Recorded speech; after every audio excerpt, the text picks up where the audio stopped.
Tuhan begitu ya. Nah, nanti Bapak Pendeta Robi akan menolong kita mempersiapkan diri kita dengan baik lah ya. Intinya tadi kita sempat ngobrol-ngobrol di pembukaan tadi. Tahun ini kita awalnya kami lah ya, kami di perusahaan kami cukup cukup optimis di tahun ini melihat forecast cukup baik, dan akhir tahun kemarin juga diberitakan bahwa kondisinya getting better begitu ya. Mungkin Bapak Ibu kita semua juga merasakan akhir tahun kemarin cukup cukup baik. Nah, namun awal tahun ini ternyata ada satu berita, yaitu kita kembali lagi PSBB di awal tahun, mulai hari Senin. Nah, jadi artinya apa? Kondisi kita masih unstable, ya kan? Sementara di akhir tahun kemarin kita atau awal tahun ya, kita cukup optimis, vaksin sudah dibagi gitu ya, sudah delivery, kondisi kita akan segera ya penuh harapan. Namun berita COVID kemarin 10.000 ya, kayaknya everyday mencapai new record. Nah, kondisi ketidakstabilan masih ada di depan kita. Namun kita tetap harus melewati tahun ini dengan penuh sukacita gitu ya. Harus demikian. Nah, bagaimana kita mempersiapkan diri kita? Malam hari ini kita akan merenungkannya bersama dengan Pendeta Robi, dan kita akan bersandar pada firman Tuhan. Kira-kira itu yang kita akan capai malam hari ini. Adapun acara ini terselenggara kerjasama antara Komisi Dewasa dan Panitia Natal. Jadi terima kasih juga Panitia Natal yang sudah mendukung, bekerja sama lah ya dengan kita sehingga malam hari ini acara ini boleh terlaksana. Jadi Pak Petra sebagai Ketua Panitia ya Pak ya, terima kasih banyak atas timnya juga. Nah, malam hari ini kita juga nggak usah berlama-lama, kita akan segera memulai acara kita. Kita akan membuka dengan satu lagu ya.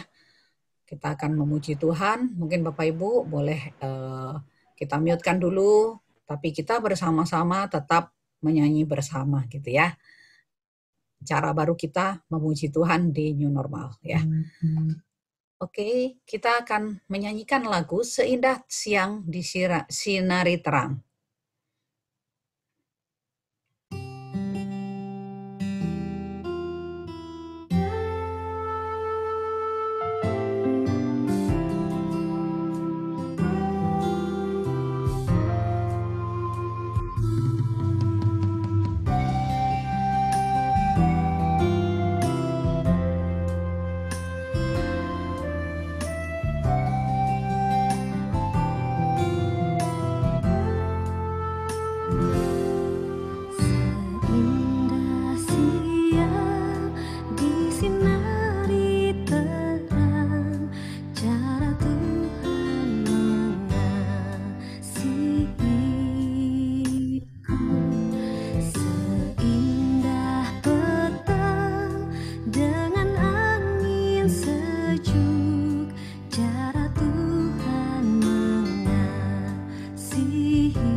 Ya Bapak Ibu, seperti lagu yang kita nyanyikan tadi, meskipun dalam kondisi kita yang unstable, perubahan begitu cepat, tetapi kita lihat bahwa matahari tetap bersinar, angin sejuk tetap bertiup, menandakan bahwa Tuhan tetap mengasihi kita.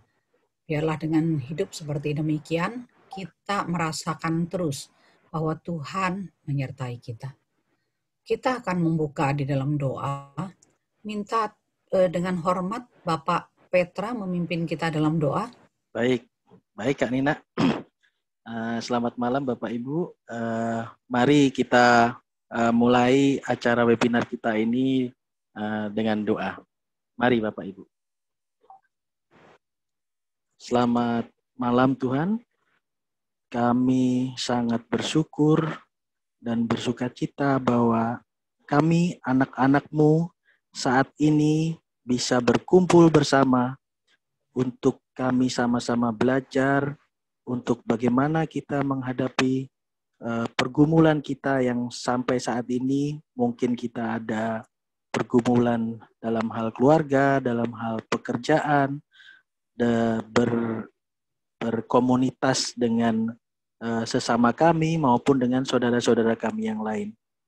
Biarlah rangkaian kegiatan Natal yang mungkin kita akan lakukan hari ini, yaitu webinar dengan Bapak Pendeta Robi Chandra, kami bisa belajar, kami bisa mengambil sesuatu yang bisa kami pakai dan kami gunakan untuk kehidupan kami di kemudian hari, terutama di tahun baru ini dan ke masa depan, dan bagaimana kita juga bisa bersyukur dan mengalami pengalaman-pengalaman pribadi dalam hidup dan berjalan bersama Tuhan.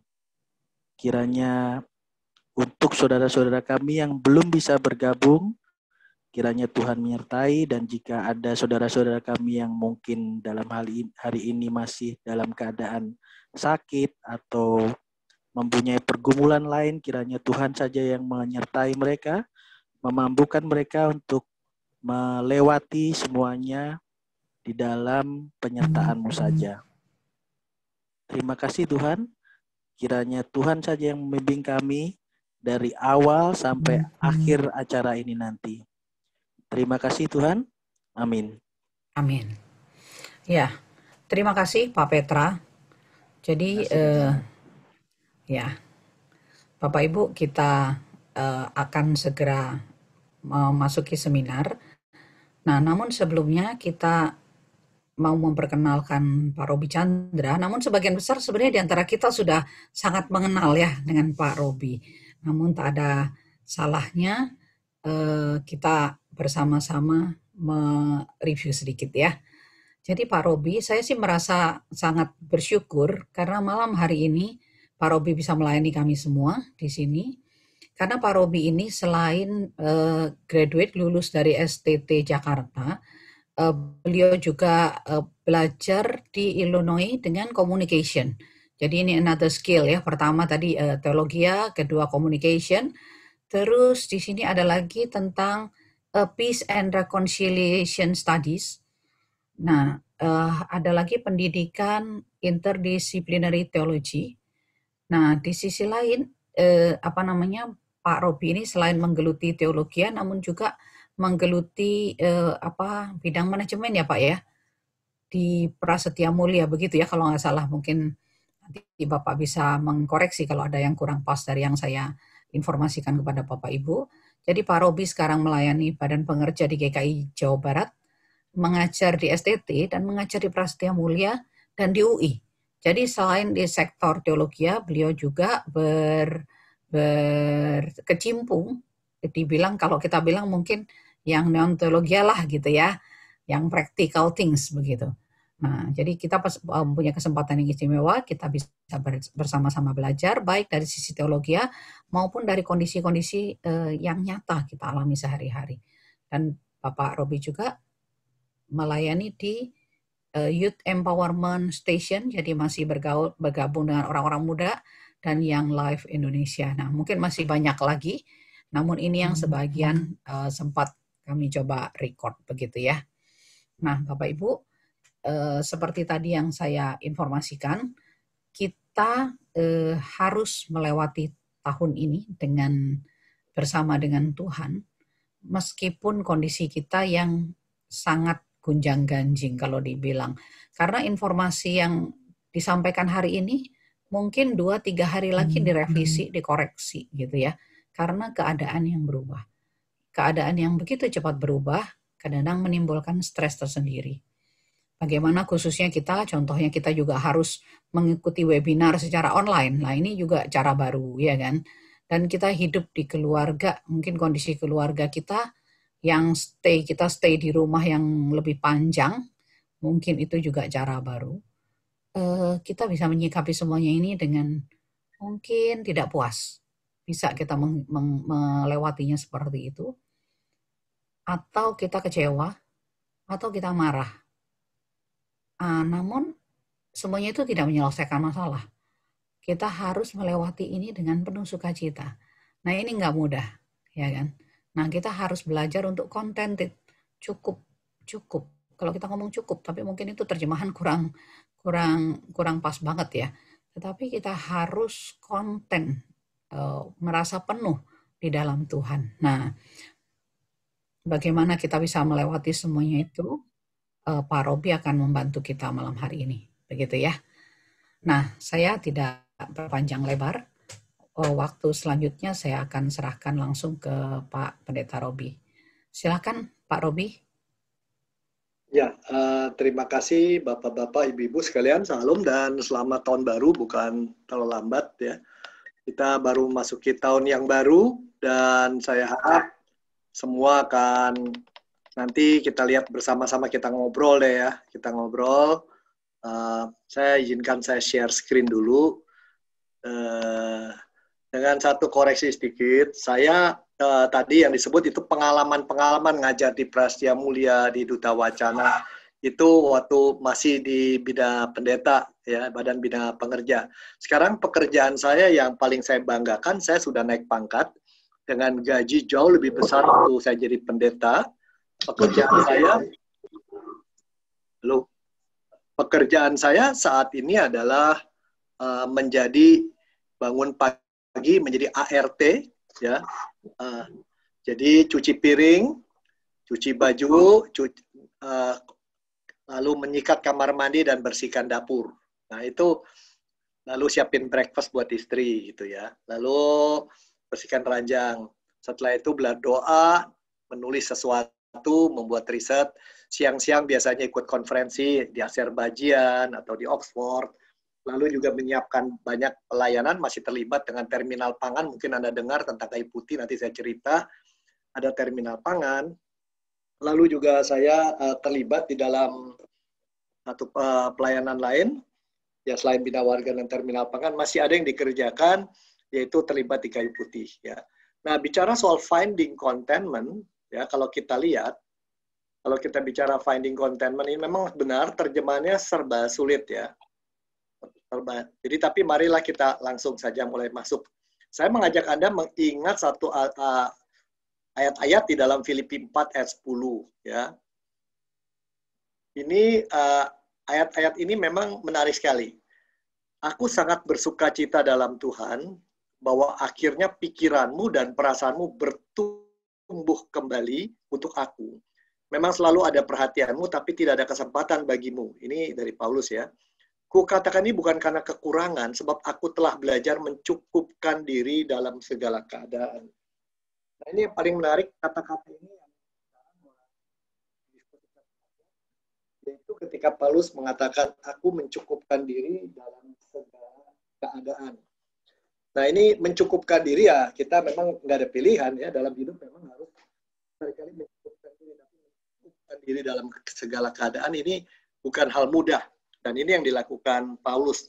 Dan aku tahu apa itu kekurangan, aku tahu apa itu kelimpahan. Dalam segala hal, dalam segala perkara, tidak ada sesuatu yang merupakan rahasia bagiku, baik dalam hal kenyang maupun hal kelaparan, baik dalam hal kelimpahan maupun kekurangan.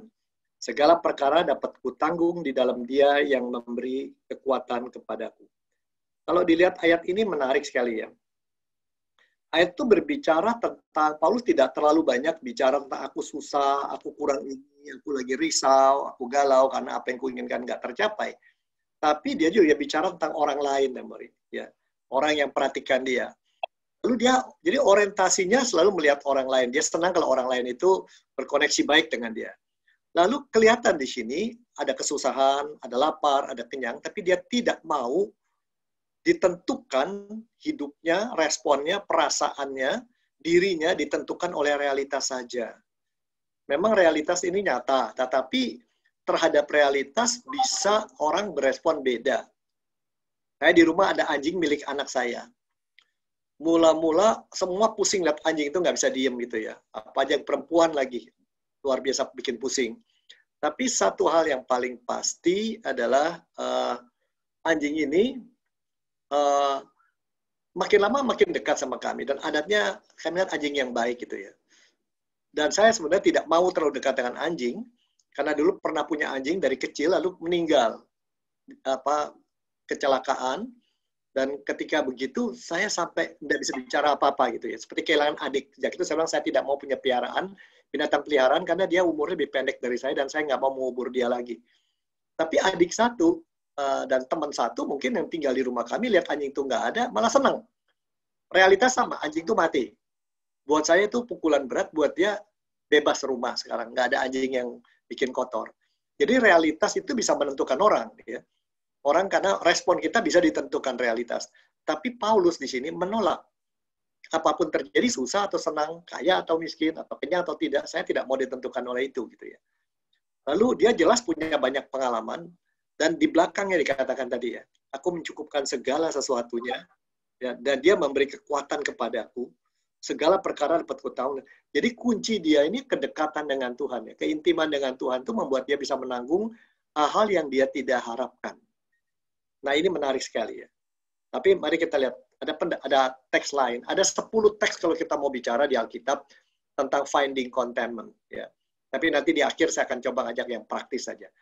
1 Timotius 6 ayat 6 dikatakan, kalau ibadah itu disertai rasa cukup, ini memberi keuntungan besar.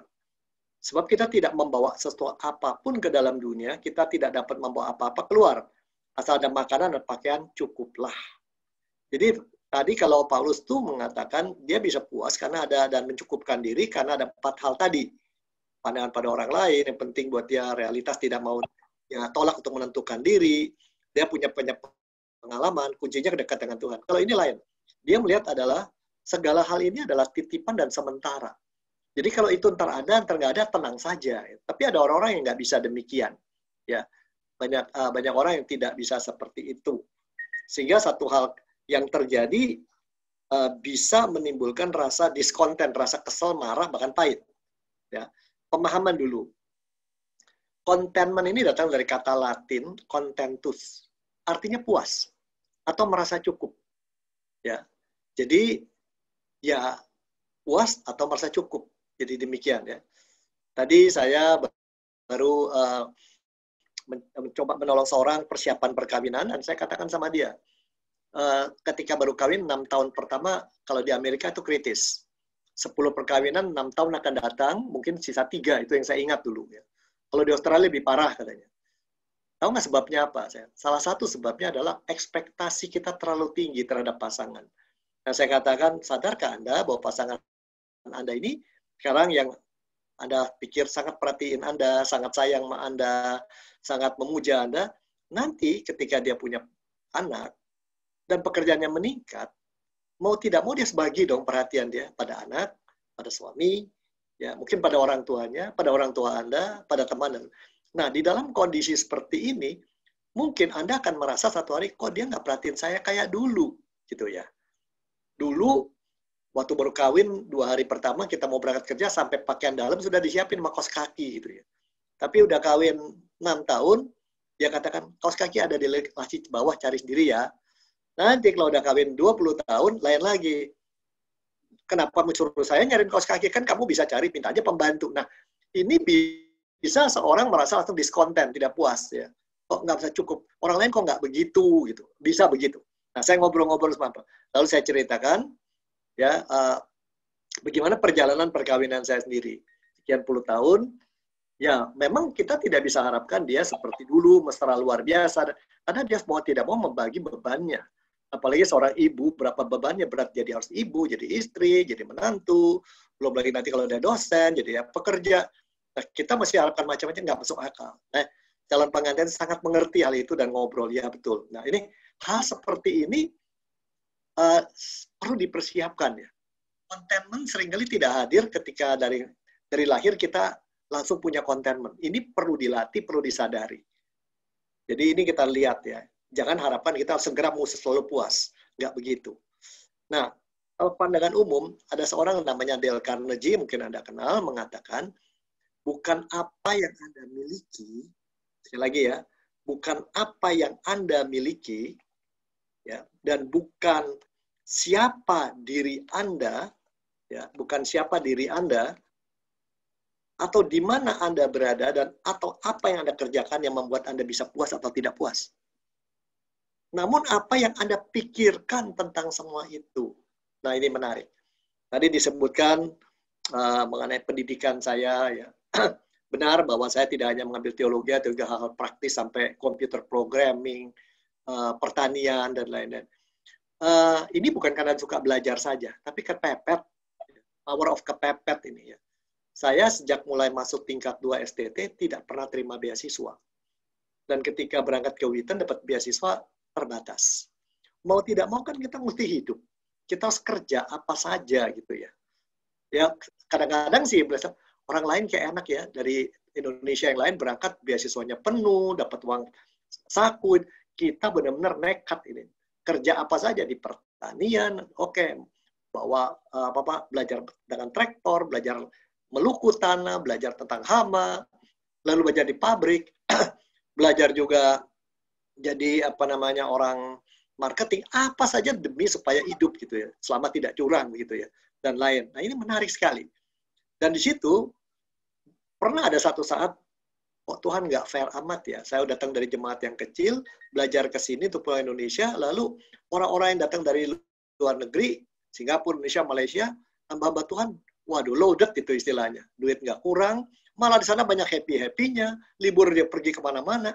Kita libur malah ngebersihin kamar orang, jadi cleaning service lah, dan seterusnya begitu ya. Nah ini menarik sekali. Tapi satu titik tertentu terpikir juga, bisa ada di sini aja kesempatan belajar luar biasa, nggak semua orang dapat kan. Lalu saya pikir bersyukur pendidikan saya tidak hanya di kelas, tapi juga dimarahin sama bos, dimaki-maki klien, tanam apa gagal. Ini kan pendidikan. Nah, jadi sekali lagi kenyataan tetap ya kita adalah mahasiswa termission di kelas, tetapi cara mandangnya kan beda. Dan ketika kita memandang itu sebagai saya double pendidikan nih di kelas dan di masyarakat, saya berasa beruntung sekali. Maka jadi dibilang kok orang yang paling ceria tuh kamu melulu gitu ya, ketawa-ketawa melulu, senyum-senyum melulu. Lah saya untung dapat double pendidikan gitu ya. Nah, menurut Holtman Bible Dictionary, kepuasan tuh ada di dalam diri dan tidak menuntut dunia berubah atau terjadi perubahan di lingkungan kita. Nah, seringkali orang tidak bisa puas karena mestinya nggak begini gitu ya. Mestinya itu berubah dong begitu ya. Dan lain-lain. Nah, ini menarik sekali. Dan ini memang tidak mudah ya. Tidak mudah.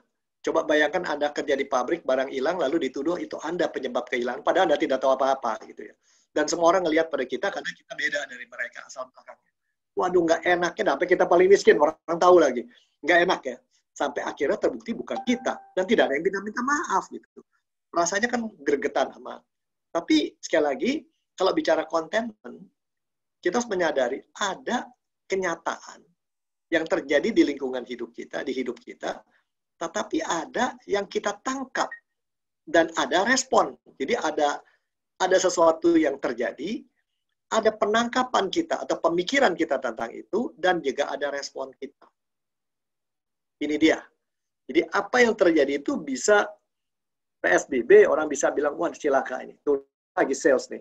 Tapi ada yang berkata, untunglah kalau begini, jangan nambahin jumlah orang yang harus pergi ke kuburan dan sebagainya. Ini tergantung sisi melihatnya gitu ya. Nah, kita lanjutkan. Banyak orang kelihatan orang yang konten itu seringkali memberikan ketenangan pada orang sekitar dia. Dia pun gak ada ketenangan gitu ya. Dan dia membawa rasa puas di dalam dirinya. Dan mudah berhubungan sama orang lain. Dan seringkali bisa mempersiapkan orang lain untuk berubah, untuk bisa konten. Nah, kalau udah bicara contentment, ini justru yang paling kelihatan nyata, bukankah teman-teman dari Buddha ya? Teman-teman Buddha itu kadang-kadang suka ngomong sama, kalau udah dekat sama mereka, terutama dari Suci, agama lain bicara tindakan kasih dan ketenangan batin. Kami sih hanya melaksanakan aja. Ya, ketika mereka dari diskusi rapat tentang berbicara kasih, kami lakukan apa saja. Kalau kami kehilangan sesuatu, mereka sedang hitung, kami sih sudahlah. Itu memang titipan yang penting di batin kita. Memang kita lihat agama yang sangat bicara tentang contentment, agama Buddha. Ya. Sekali lagi mereka yang bisa sangat melatih orang untuk mengenali realita, persepsi, serta reaksi terhadap itu. Jadi 3 kata itu yang sangat penting. Pertama, realita. Kedua adalah persepsi tentang realita. Dan yang ketiga adalah yang kita harus bicarakan adalah reaksi. Jadi ini barangkali buat kita sangat penting untuk kita bicarakan. Ya.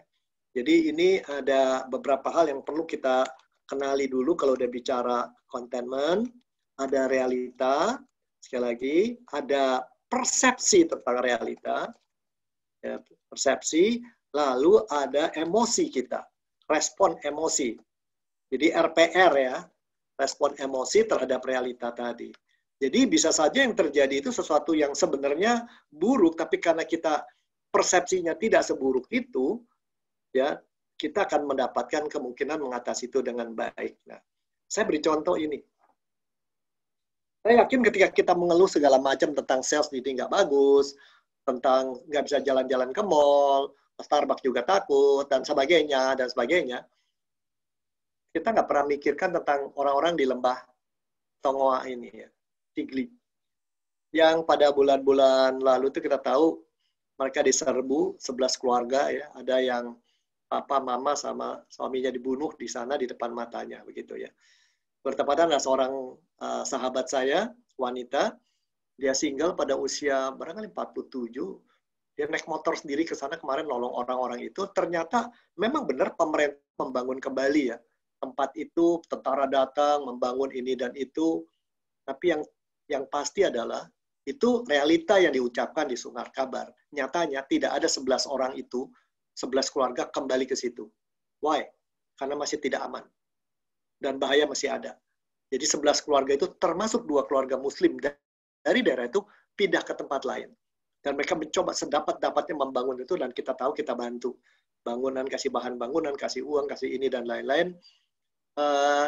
Rasanya sih cukup ya. 100 juta rupiah mereka dapat sana-sini, 11 juta bisa sudah mendapat tempat tinggal. Cuman hidup dari mana? Bertani pada saat ini hujan sedang besar. Mereka membutuhkan sekitar 13 ekor babi. Saya baru tanya, babi berapa sih satu di sana harganya? Dia bilang nggak sampai 700.000. Kandangnya berapa? Tolong dihitungkan, nanti mungkin saya bantu cari lah. Saya bilang untuk mencari supaya kalian bisa hidup. Nah, dibanding sama dia orang, ya ini kebetulan tadi pagi saya sedang menghadapi beberapa kasus yang membuat saya mikir ya. Anak asuh saya yang saya sayang terkena kanker, katanya kanker liver. Terus ada kata diperiksa lagi, kata kanker apa dibilang TBC, tadi dibilang kanker kelenjar getah bening. Saya sampai bertahan, Tuhan, kenapa Tuhan izinkan seorang begitu muda, umur 20-an, masuk seminaris mengalami gitu ya. Lalu kita hitung-hitung nih kalau sampai betul harus dioperasi berapa puluh juta ini.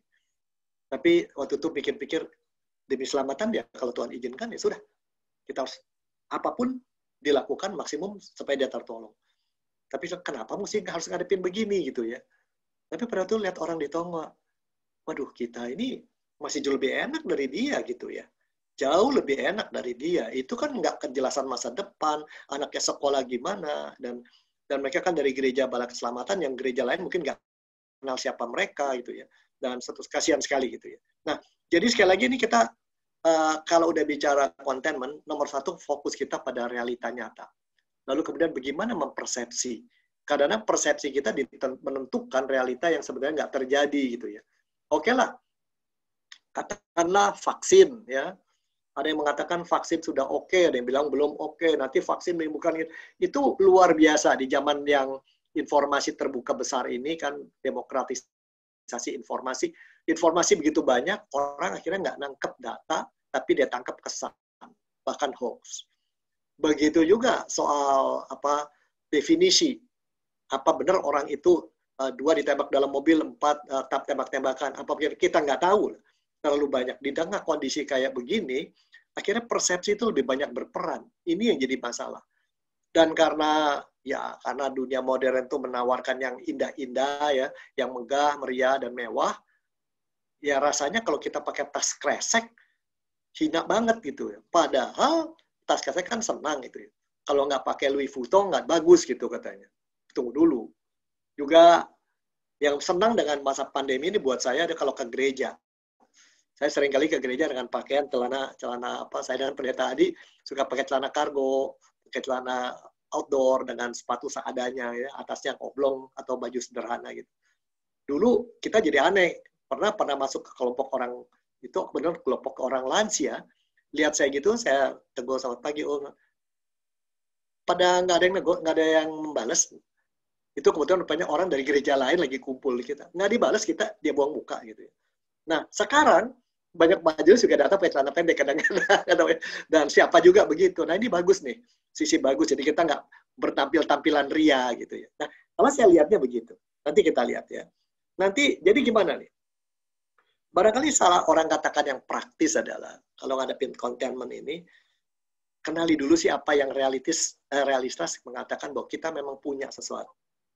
Kenali apa yang kita miliki. Seringkali discontent itu muncul karena apa yang kita inginkan lebih berperan menentukan persepsi kita, bukan apa yang kita miliki. Saya beri contoh. Saya pernah punya seorang sahabat, dia memulai satu bisnis kecil sekali di kota kecil. Dan uangnya dia pinjam ya, nggak banyak. Dia pinjam 5 juta, apa 50 juta, saya nggak ingat lah. Itu tahun 1990-an, 89. Lalu dia mulai jual baju, jual sana, jual sini. Ya, nggak itu maju lah. Kan ketemu dan kenali. Lalu saya katakan, kenapa sih lampu di tempatmu gelap bener? Orang nggak suka dong. Bikin suasana party, dan lampunya bikin cerah. Dia coba, naik salesnya. Terus dia bikin, dan seterusnya. Pokoknya pada tahun 2019, sales dia sudah mencapai di atas 110 miliar. Bukan kecil ya, kalau di kota-kota kecil gitu. Dan dia punya toko di berbagai kota kecil lain sekarang. Berarti saya sih nggak tahu persisnya berapa, tapi sekurangnya dia punya dapat 6 miliar bersih tiap tahun lah, net profit after tax. Tapi kemudian, saya pernah ngobrol sama dia, kalau sampai pemerintah melarang jual baju, berapa lama kamu tidak punya penghasilan dan perusahaanmu tetap bertahan? Dia dan ahli-ahli 6 bulan. Oke. Saya bilang, kau salah hitung.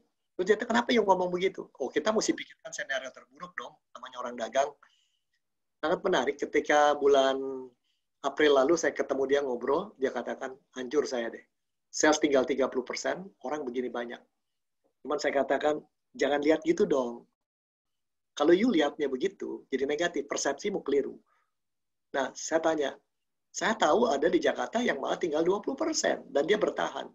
Kalau you buang anak-anak buah, Anda berhentikan mereka, yang terjadi adalah apa? Jasa mereka 20 tahun. Anda buang ke got. Padahal Anda kan mengatakan di perusahaan Anda sangat peduli sama masyarakat, sama karyawan. Dan jangan lupa, kalau Anda tiap tahun udah untung 5 miliar aja, Anda untung 20 tahun, udah punya cepek. Kalau rugi 10 miliar pun masih punya 90. Jangan begitu, saya usulkan. Yang mau adalah cara kerjanya berubah. Udah lama saya bilang zaman sekarang mesti karena digital. Maka dia roba-roba, setiap berapa hari dia telepon, lakukan ini lagi. Sangat menarik. Ya, ngobrol dan anak buahnya juga makin pintar semuanya. Sangat menarik. Baru-baru ini di awal Desember mereka perkiraan, kita turun 10% katanya. Wow. Nah, saya katakan lihat nggak, ada kenyataan, ada persepsi. Kalau persepsinya udah gurem, ya kita nggak boleh bertindak. Kita udah nyerah deh. Udah makin gurem bener dan hancur semua. Tapi kalau persepsi kita benar, memang sedang turun. Banyak orang lagi turun secara ekonomi, banyak orang kehilangan pekerjaan, tapi tunggu dulu, ada orang kehilangan pekerjaan, tapi tidak punya utang. Dan dia masih bisa melakukan sesuatu. Ada yang kehilangan pekerjaan dan punya utang. Ada yang kerja dan masih punya utang. Ya, dan ada orang yang pemilik pun punya utang. Jadi jangan dilihat semua dipukul rata. Nah, kita harus menyesuaikan dari situ. Lalu kedua, benar di sini COVID luar biasa ya. Hari ini 9.000 atau berapa katanya. Luar Jakarta 2.800. Tapi jangan lihat dibanding sama Amerika kan kita lebih beres kan. Coba kalau Donald Trump jadi kita punya presiden, cilaka deh kita. Ya, cilaka besar kita gitu. Lalu kemudian kalau kita lihat lagi dan lain-lain, memang turun secara ekonomi. Itu kita. Dan benar resesi. Tapi kalau istilahnya jurang resesi, itu kan narasi. Zaman sekarang orang main narasi dan persepsi, ini problemnya nih. Nah, kalau Paulus tadi itu ya, aku bisa menyukupkan dia dalam segala keadaan. Aku tahu dan susah dan senang. Narasi dia beda. Lama aku bersama Tuhan, everything will be okay gitu ya. Nah, ini menarik. Jadi kita kenali apa yang kita miliki. Ya, kalau saya selalu berkata, coba ingat dulu Tuhan bikin apa buat kita. Lalu kita kenali masa depan apa yang kita inginkan. Lalu kita lihat sekarang kita ada di mana. Tuhan di masa lalu menolong kita, kini juga menolong, masa depan enggak. Lalu orang katakan, kalau itu kenali apa yang kita miliki sekarang. Lalu kenali apa yang kita inginkan. Lalu kenali apa yang bernilai pada diri kita. Paulus jelas, yang bernilai kalau saya dekat bersama dengan Kristus, apapun terjadi saya bisa tanggung. Nah, ini menarik. Tapi cukupkah itu? Nah, ini paling menarik ini kalau kita lanjutkan. Bukan berarti kalau finding contentment itu berarti pasrah dan diam. Lalu mengalir aja, ya sudah, ikuti saja deh. Ya, nggak bisa kawin karena nggak boleh kumpul, ya sudah. Tapi kan ada yang berpikir, nggak boleh kawin kumpul-kumpul, bisa nggak kawinnya drive-in? Pengantinnya berdiri, orang datang pakai mobil, datang, salaman, ngasih angpau gitu ya. Nah, kita masih bisa bersilancar nggak? Bisa melakukan apa yang kita bisa lakukan nggak? Mengenali modal kita nggak? Menerima apa yang harus dijadikan keprihatinan saja nggak? Atau gimana? Lalu atau gimana nih? Nah, ini harus kita tentukan. Nah, saya mencoba sederhana sekali. Jadi pertama, bereskan dulu persepsi kita. Ya, jadi lihat kenyataan, begitu ada kenyataan, kita benar nggak cek kenyataan itu. Jangan sampai kenyataan itu belum lengkap kita dapatnya punya persepsi. Orang katakan, wah ada begitu nanti ada vaksin, Desember, nggak, Agustus semua udah beres. Tunggu dulu. Saya sih yakin kalau ada vaksin, orang divaksin, pasti akan ada kasus. Orang yang dibilang meninggal gara-gara divaksin, pasti ada. Padahal bukan karena vaksin, mungkin karena hal lain. Tapi kan bisa dibikin hoax. Kan ada orang-orang juga yang mau jelekin ke government, mau bikin rusakin itu, selalu ada jalan gitu. Nah, untuk ngerusak itu. Nah, kita mungkin itu akan butuh waktu untuk merespon itu sehingga nggak akan secepat yang kita mau. Ingat ketika bulan Maret tahun lalu, ada yang mengatakan semua over pada Oktober semua akan beres. Ternyata nggak juga. Ada yang mengatakan nanti pada waktu Agustus sudah beres. Ternyata tidak juga. Waktu itu kita mengadakan webinar, saya tanya orang perkiraan. Semua memperkirakan November vaksin. Saya waktu itu mengatakan paling cepat vaksin paling-paling Desember dari luar negeri. Dari luar negeri, belum dalam negeri. Saya berkira paling cepat semua akan beres Agustus. Tapi lihat kondisi sekarang mungkin lebih panjang lagi. Kita tidak tahu gitu ya. Jangan terlalu kecepatan. Ya, jadi ada skenario terbaik adalah puji Tuhan kalau semua beres, kita Agustus, Juni sudah mulai semakin berubah, tetapi tidak seperti dulu lagi. Tetap aja pakai masker kemana-mana, social distance, dan tetap jalan gitu, cuci tangan, dan lain-lain. Gereja juga nggak bisa onsite seperti dulu barangkali ya. Mau tidak mau, daripada 3 kebaktian orang jejelan, kita bikin 5 kebaktian, jarak orang makin besar, ruangan tadinya tertutup, sekarang kita perbanyak jendela, perbanyak AC dan sedotan keluar, mau tidak mau ya, mau tidak mau. Jadi nggak bisa yang pertama punya persepsi, nanti begitu semua beres, kita kembali ke dulu. Itu udah pasti nggak mungkin lah. Orang udah makin seru, sekarang belanja pakai online, nggak mungkin nanti kembali cuma onsite saja.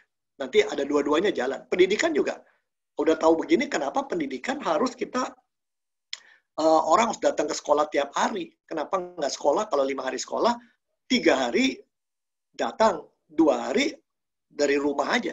Jadi kita nggak terlalu banyak bayar mahal guru, biaya perjalanan guru, dan nggak usah bayar anak-anak bolak-balik ke sekolah, dan bisa anak belajar mandiri mengurus, dan orang tua dilibatkan ngajar.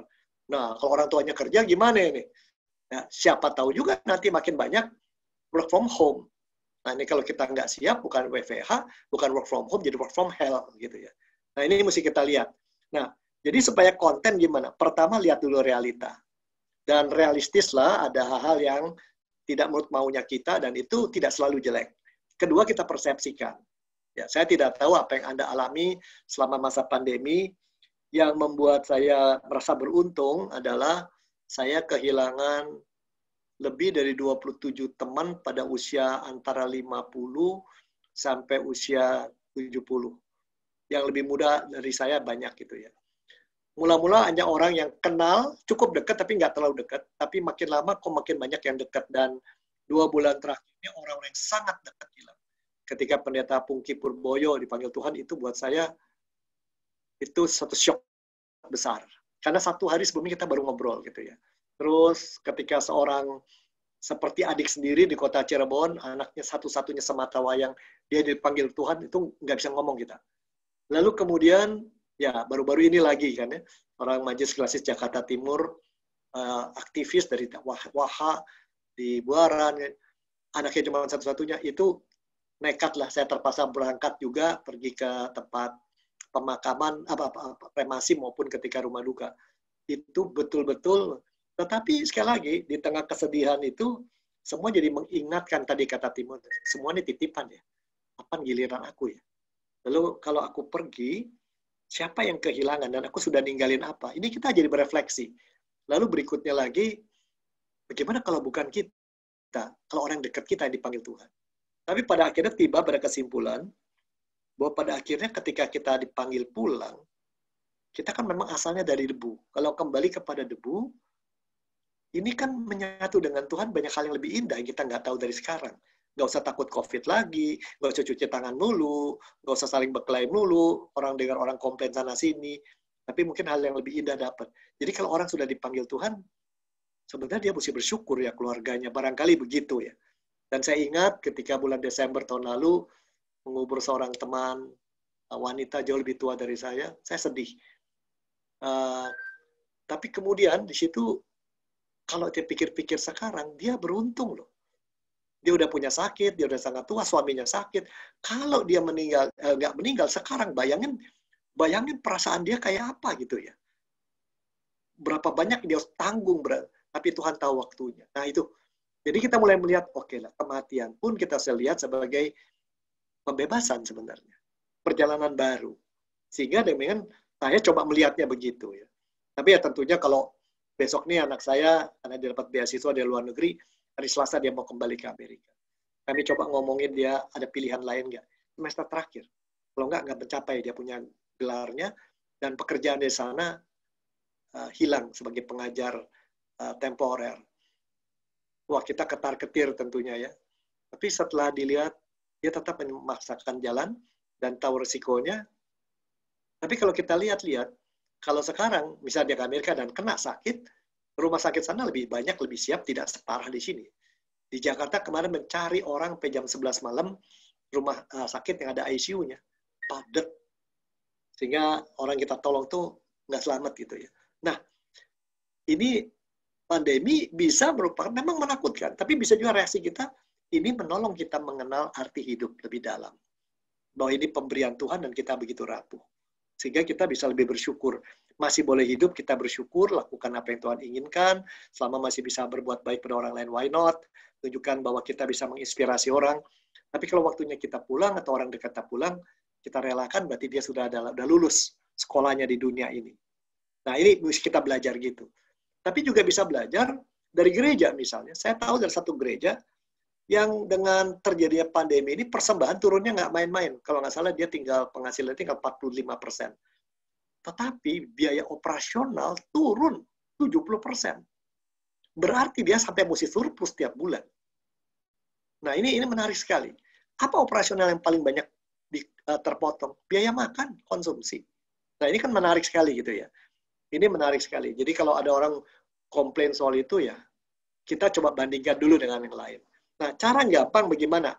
Jadi sekali lagi kenali realitas, kenali persepsi kita, kenali juga bagaimana respon emosi kita.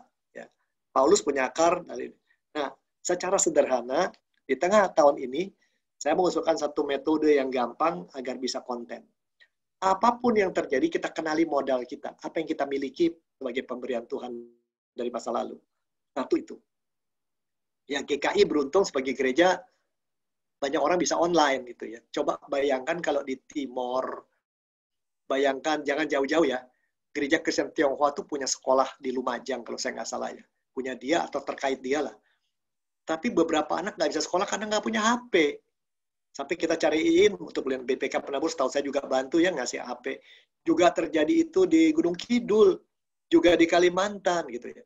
Kita punya modal banyak GKI. Kita di kota, teknologi kita kuat, lalu juga kita orang cepat belajar, dana juga cukup, dan kita biasa berpikir ngambil keputusan dengan baik dalam kondisi gini. Itu modal kita, dan kita punya sejarah yang panjang, kita multisuku. Modal itu kita kenali. Lalu kita lihat ada masalah. Kita daftarkan masalah di ruang tindakan. Pasti banyak masalah. Juga dalam rumah tangga kita. Apa modal kita? Lalu lihat apa yang harus kita bereskan. Selama libur ini saya nemukan, aduh nih rumah nih, ternyata berapa pintu dimakan rayap. Ini saya beresin dah dikit-dikit dah. Ya, semurah mungkin. Lalu ini buku banyak-banyak. Buat apa sih buku sebanyak ini? Saya ngomong sama istri, bisa nggak kita kasih ke library, perpustakaan sekolah-sekolah teologi yang jauh gitu ya. Ya mungkin mereka nggak bisa beli. Walaupun beberapa buku agak tua, buat apa kita kumpulin semua? Kita kan satu hari pulang nggak bisa dibawa, dan belum tentu buku kita dibaca sama anak-anak kita. Bidangnya beda gitu ya. Nah, jadi kita masukkan berbagai masalah situ. Lalu kita lihat apa yang bisa kita lakukan dengan modal yang ada. Tetapi lalu ada masalah, ada keinginan yang tidak bisa kita apa-apakan, itu masuk ke dalam ruang keprihatinan. Ya, itu masuk ke dalam ruang keprihatinan.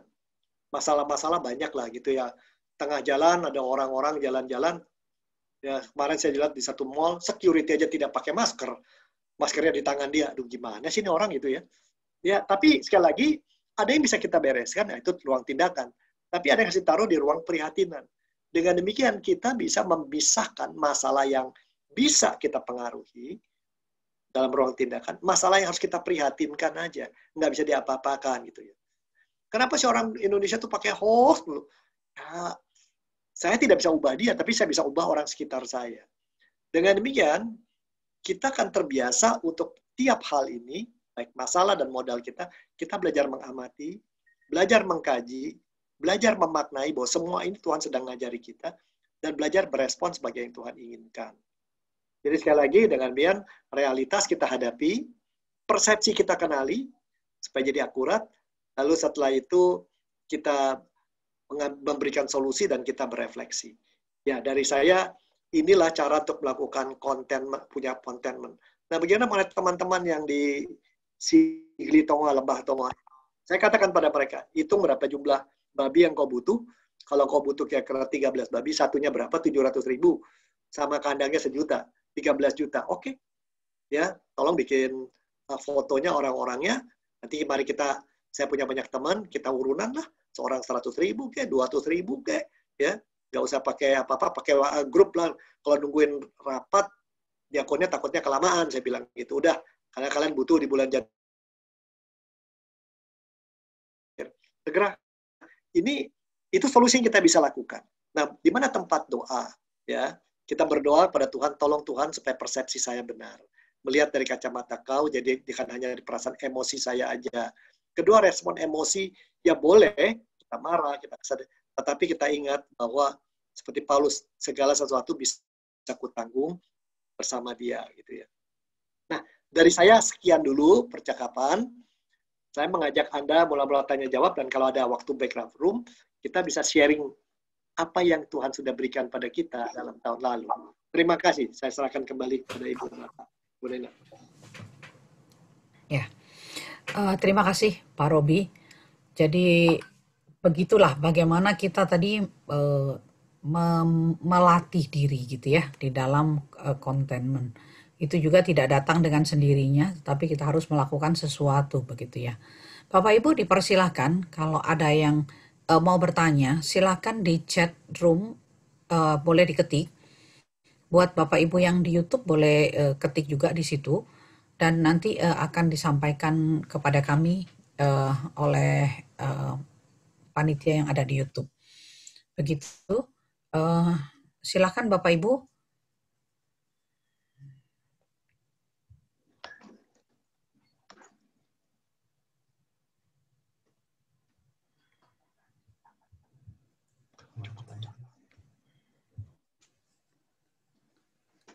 Mungkin ada Bapak Ibu yang mau merespon, menanggapi, atau bagaimana? Kok punya aku kok terbalik ini ya? Aduh. Sambil diminum dulu kopinya, tehnya, dan lain-lain. Nggak usah dikirim.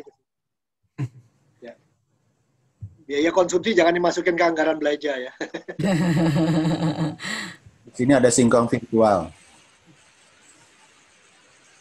Ya, silakan kalau ada tanya atau Bapak-Bapak pendeta bisa mau nambah. Semua punya insight, silakan. Ya. Jangan lupa kalau dalam metode digital, engagement itu perlu ya. Nggak satu orang ngomong semua dengar, tapi semua ngobrol.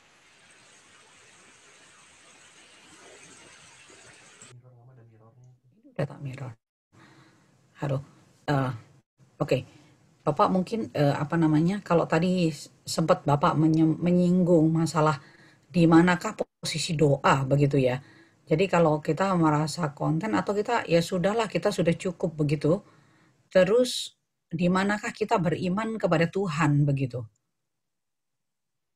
Makasih Bu. Saya coba memahaminya begini dulu ya. Jadi pertama-tama kita orang Kristen itu kan punya Allah Bapa. Allah Bapa itu memberikan kita kehidupan. Ya, memberikan kita dalam hidup itu kesempatan memilih, berkembang, bekerja. Itu adalah peran Allah Bapa dan itu anugerah yang Dia berikan pada kita. Yang kedua adalah kita mendapatkan anugerah melalui Allah Putra. Di dalam kehidupan walaupun kita berbuat salah atau apa, kita mengalami pengampunan Dia. Dalam keselamatan Dia yang diberikan dan setiap hari masih ada pengampunan Dia. Tapi kemudian ada satu lagi, kita punya Allah Roh Kudus. Setelah kita ditebus, kita mengalami pembaharuan terus-menerus. Dalam pola pikir, mindset kita, spiritual side. Doa itu adalah kesempatan kita ngobrol sama Tuhan. Mendengar Tuhan dan ngobrol dengan menyampaikan kita rasa. Jadi seorang yang hidup dalam Roh Kudus akan mengalami pertama menikmati kehadiran Tuhan dan mungkin sering dibuat heran, rindu untuk menyediakan waktu lagi dengan Tuhan, dan kemudian dia rindu untuk selalu bertanya apa lagi mesti saya rubah dengan diri saya. Nah ini kata kuncinya ya. Jadi kalau kita bicara kita GKI gereja yang sangat menekankan Trinitas, maka anugerah hidup dan perkembangan kita maksimumkan. Tuhan bekerja, kita ikut serta. Tuhan mencipta, kita ikut melanjutkan. Dan anugerah rekonsiliasi, penebusan, keselamatan, kita juga harus belajar memberikan anugerah itu pada orang lain. Belajar mengampuni orang lain, dan sebagainya. Lalu ada anugerah ketiga, anugerah Roh Kudus.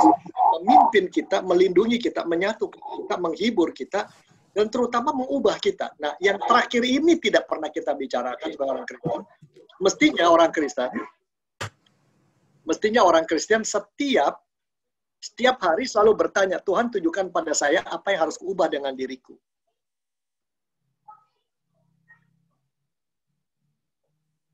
Ya dari saya itu jawabannya. Jadi setiap orang Kristen mesti selalu bertanya, apa yang harus kuubah dengan diriku untuk menyenangkan Tuhan.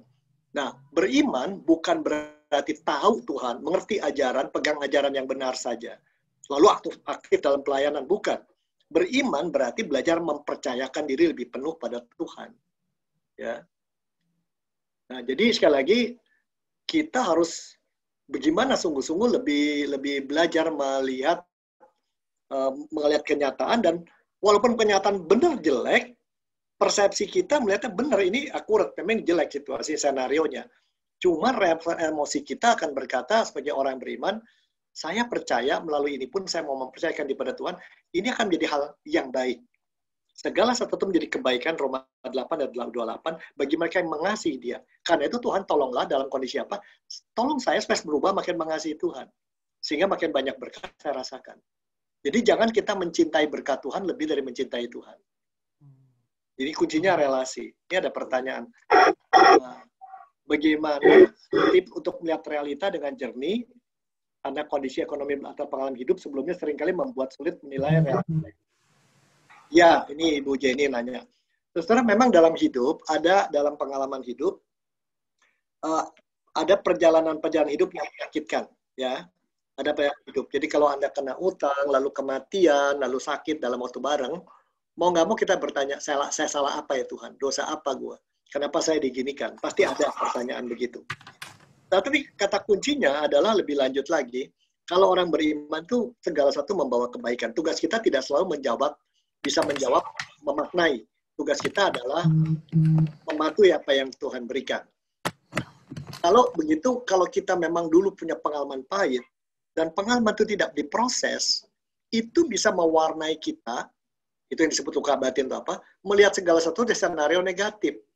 Saya beri contoh gitu ya. Saya beri contoh. Waktu saya sekolah di Amerika di Wheaton, saya punya teman-teman sekelas dan beberapa orang dari Asia yang kok enak bener hidupnya ya. Yang dari Korea tuh weekend makan sana ke kafe, kita boro-boro kerja satu hari 5-6 jam aja hanya cukup untuk ngepas makan, itu pun makan sangat sederhana buat ukuran di sana pun gitu ya. Ya udah kita jalan. Tetapi yang paling menarik adalah dalam pengalaman perjalanan seperti itu, bagaimana kita memaknai itu gitu ya, bahwa ini akan jadi hal baik buat kita dan lainnya. Ternyata itu menolong kita banyak, tidak buang-buang waktu dalam tidak buang-buang waktu dalam belajar. Kalau baca buku tuh belajar speed reading, dan ternyata tuh ada sisi positifnya. Nah ini tetapi menarik sekali, rasa jealous, rasa tidak adil tuh masih kuat pada saya waktu itu ya. Kok nggak versi Tuhan gitu ya. Nah, satu hari ada full gospel, bukan full gospel, apa namanya, satu yayasan besar di Amerika manggil, telepon. Ini orang-orang yang melayani Tuhan di daerah yang jauh, kami mau memberikan sesuatu. Kami mau ngajak dinner. Saya ada bilang sama istri saya, aduh gua males deh kalau dinner sama orang-orang kaya itu, nanti orang Asia cerita menjual kemiskinan masing-masing, udahnya minta sumbangan. Saya nggak mau jualan begitu. Lalu saya tetap datang, pulang dari pabrik, saya pakai bayangin ya, saya pakai overall, ikut makan di rumah makan gede. Istri saya sampai, kamu tuh kelewatan deh. Ya saya baru, ya sudah. Dan mereka semua benar, teman-teman dari Indonesia, wah saya butuh ini, Jawa Timur kami butuh ini, yang ini. Semua membesar-besarkan pelayanan dia. Saya diam aja. At the end dia tanya satu orang, kalau Robi kerjanya dulu di jemaat seperti apa? Oh, saya jemaat yang di pinggir kota, sederhana, dan Mogot itu. Kondisi kami sederhana, bla bla bla bla. Oke, you butuh apa yang bisa dibantu? Nah, karena saya udah sebel gitu ya, lihat orang-orang yang biasa minta-minta dan orang yang sok kayak ngasih gitu ya. Saya udah ngeliatnya negatif. Lalu saya katakan gini, saya nggak butuh apa-apa, cukup doa. Sangat menarik. 2-3 bulan kemudian, teman yang satu minta ini dari Jawa Tengah. Dia minta duit sekitar 700 juta, yang Jawa Timur minta 300 juta atau berapa. Bener loh, mereka terima cek 300-700. Saya terima paket gede. Isinya apa? Alkitab 1. Selamat kami doakan Anda. Gitu. Nah, kemudian hari saya dengar dari cerita, bahwa sebenarnya mereka menyiapkan duit buat tiap kami, masing-masing 1 miliar. Dalam rupiah ya. Cuman karena sikap kami begitu, sikap saya sombong begitu, itu tidak tiba. Nah, saya belajar situ, Tuhan seringkali siapkan berkat. Kalau kita melihat persepsi sesuatu yang realitas secara negatif, itu menjadi penghalang berkat Tuhan tiba pada kita karena kita belum siap menerima berkat itu. Kira-kira begitu gambarannya ya. Kira-kira begitu ya. Ya sama seperti waktu saya pacaran dengan istri saya bertanya, apa benar ya dia mau sayang sama saya, anak dosen terkenal, anak untuk salah satu ketua PGI, tokoh terkenal, dosen, mau sama saya yang benar. Ya. Maunya sih nolak gitu. Tapi sekali lagi gitu saudara, jadi bagaimana supaya persepsi kita beres? Pertama-tama kita mesti kenali diri kita. Kenapa saya punya persepsi negatif aja gitu ya? Mungkin masih kecil saya mendapat pengalaman buruk dengan seseorang. Tapi bukan berarti orang yang sekarang saya temui adalah buruk. Wow, ini cucu masuk kamar. Cucu masuk. Nah, yang seperti ini kita harus kenali. Jadi perjalanan hidup yang perlu kita ubah. Tuhan tolonglah saya supaya saya bisa konten, mengenali dulu kecenderungan saya melihat, kecenderungan saya marah, luka saya masa lalu, kebenciannya, dan seterusnya. Ya, itu yang saya bisa katakan. Ya, terima kasih. Terima kasih, Pak. Di situ ada beberapa pertanyaan lagi. Ada pertanyaan lagi? Iya, Pak. Ya, finding contentment sangat terkait dengan bagaimana kita mandang ekspektasi kita. Bagaimana mengelola ekspektasi di tengah perubahan. Tadi Pak Robi sempat mengatakan, bilang karena kepepet, akhirnya belajar banyak hal. Mana dia tadi? Aduh. Oh, nggak apa-apa, ini ada yang terlewat, tapi nggak apa-apa, Bapak jawab dulu yang ini gitu ya. Tadi Pak Robi sempat tanya, karena kepepet, akhirnya belajar banyak hal baru dan pengalaman baru dengan cepat. Nah, bagaimana mengembangkan mindset kita yang baru, dan adakah tips bagaimana agar kita cepat belajar dan bisa terampil di hal baru? Sekarang tuh kata kunci yang paling banyak dibicarakan orang, reskilling dan upskilling ya. Reskilling dan upskilling. Jadi misalnya gini, perakiraan saya yang sudah juga dikonfirm beberapa banker, bahwa pekerjaan di bank banyak yang akan berubah. Teller akan hilang, ya. Mungkin orang-orang akuntansinya juga akan berkurang, staffnya dan lain-lain, karena banyak digantikan oleh mesin sekarang ini.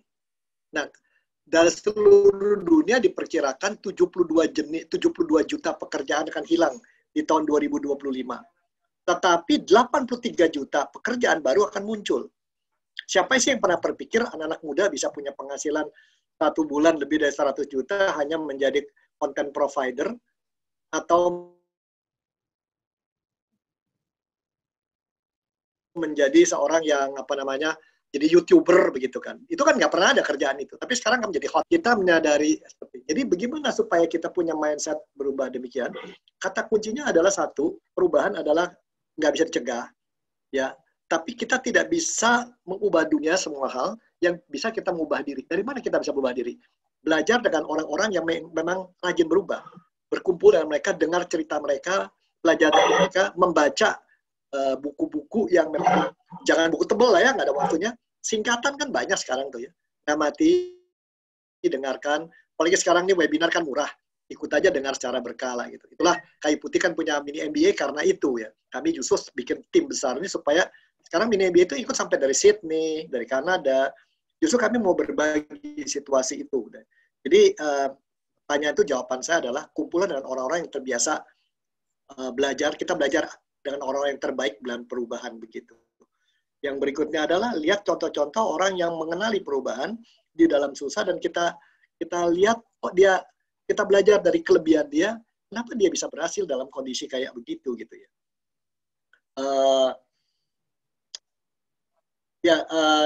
Contoh gitu ya, contoh. Putri saya kehilangan pekerjaan tahun 2020.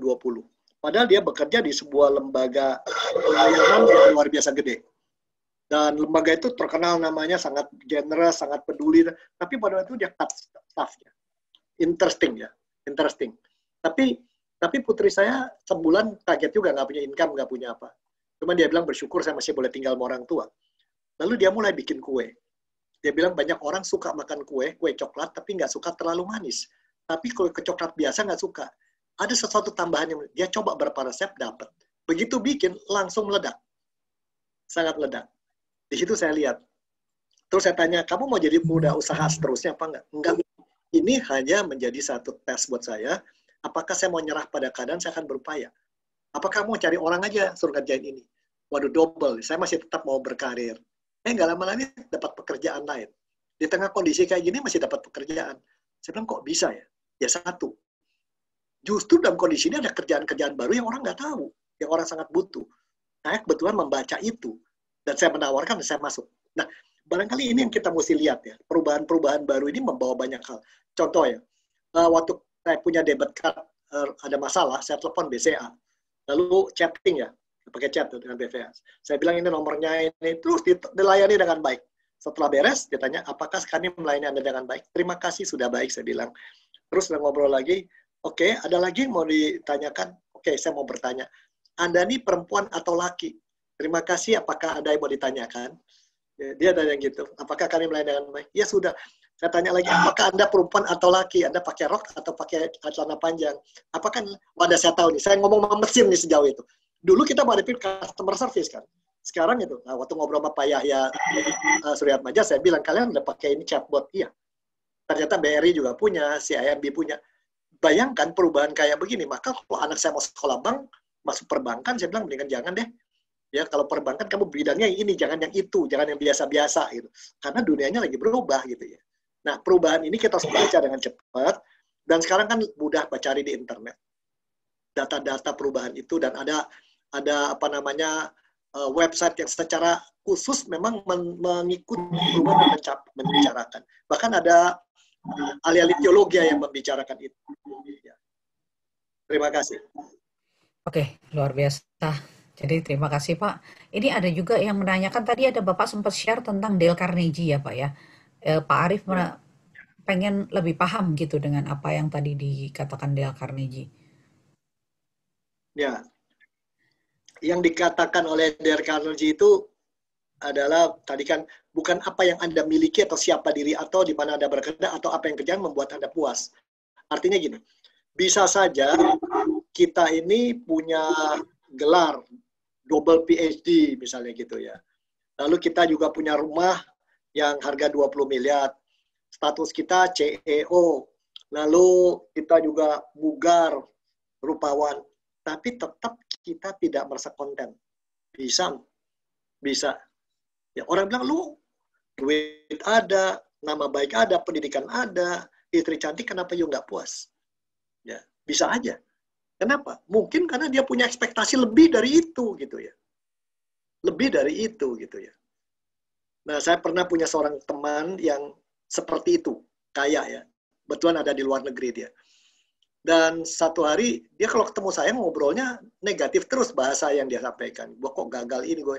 Akhirnya saya tanya sama dia, kenapa sih kamu berapa kali ngomong selalu menyebutkan kekurangan kamu, tidak bisa melihat kelebihan kamu. Kamu sadar nggak? Kamu tuh orangnya bijak kalau ngambil keputusan.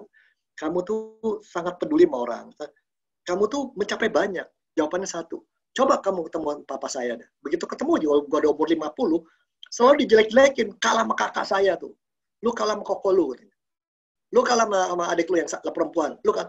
Jadi anak itu dibesarkan dibanding-bandingin sama orang tua. Sehingga gambar diri dia negatif.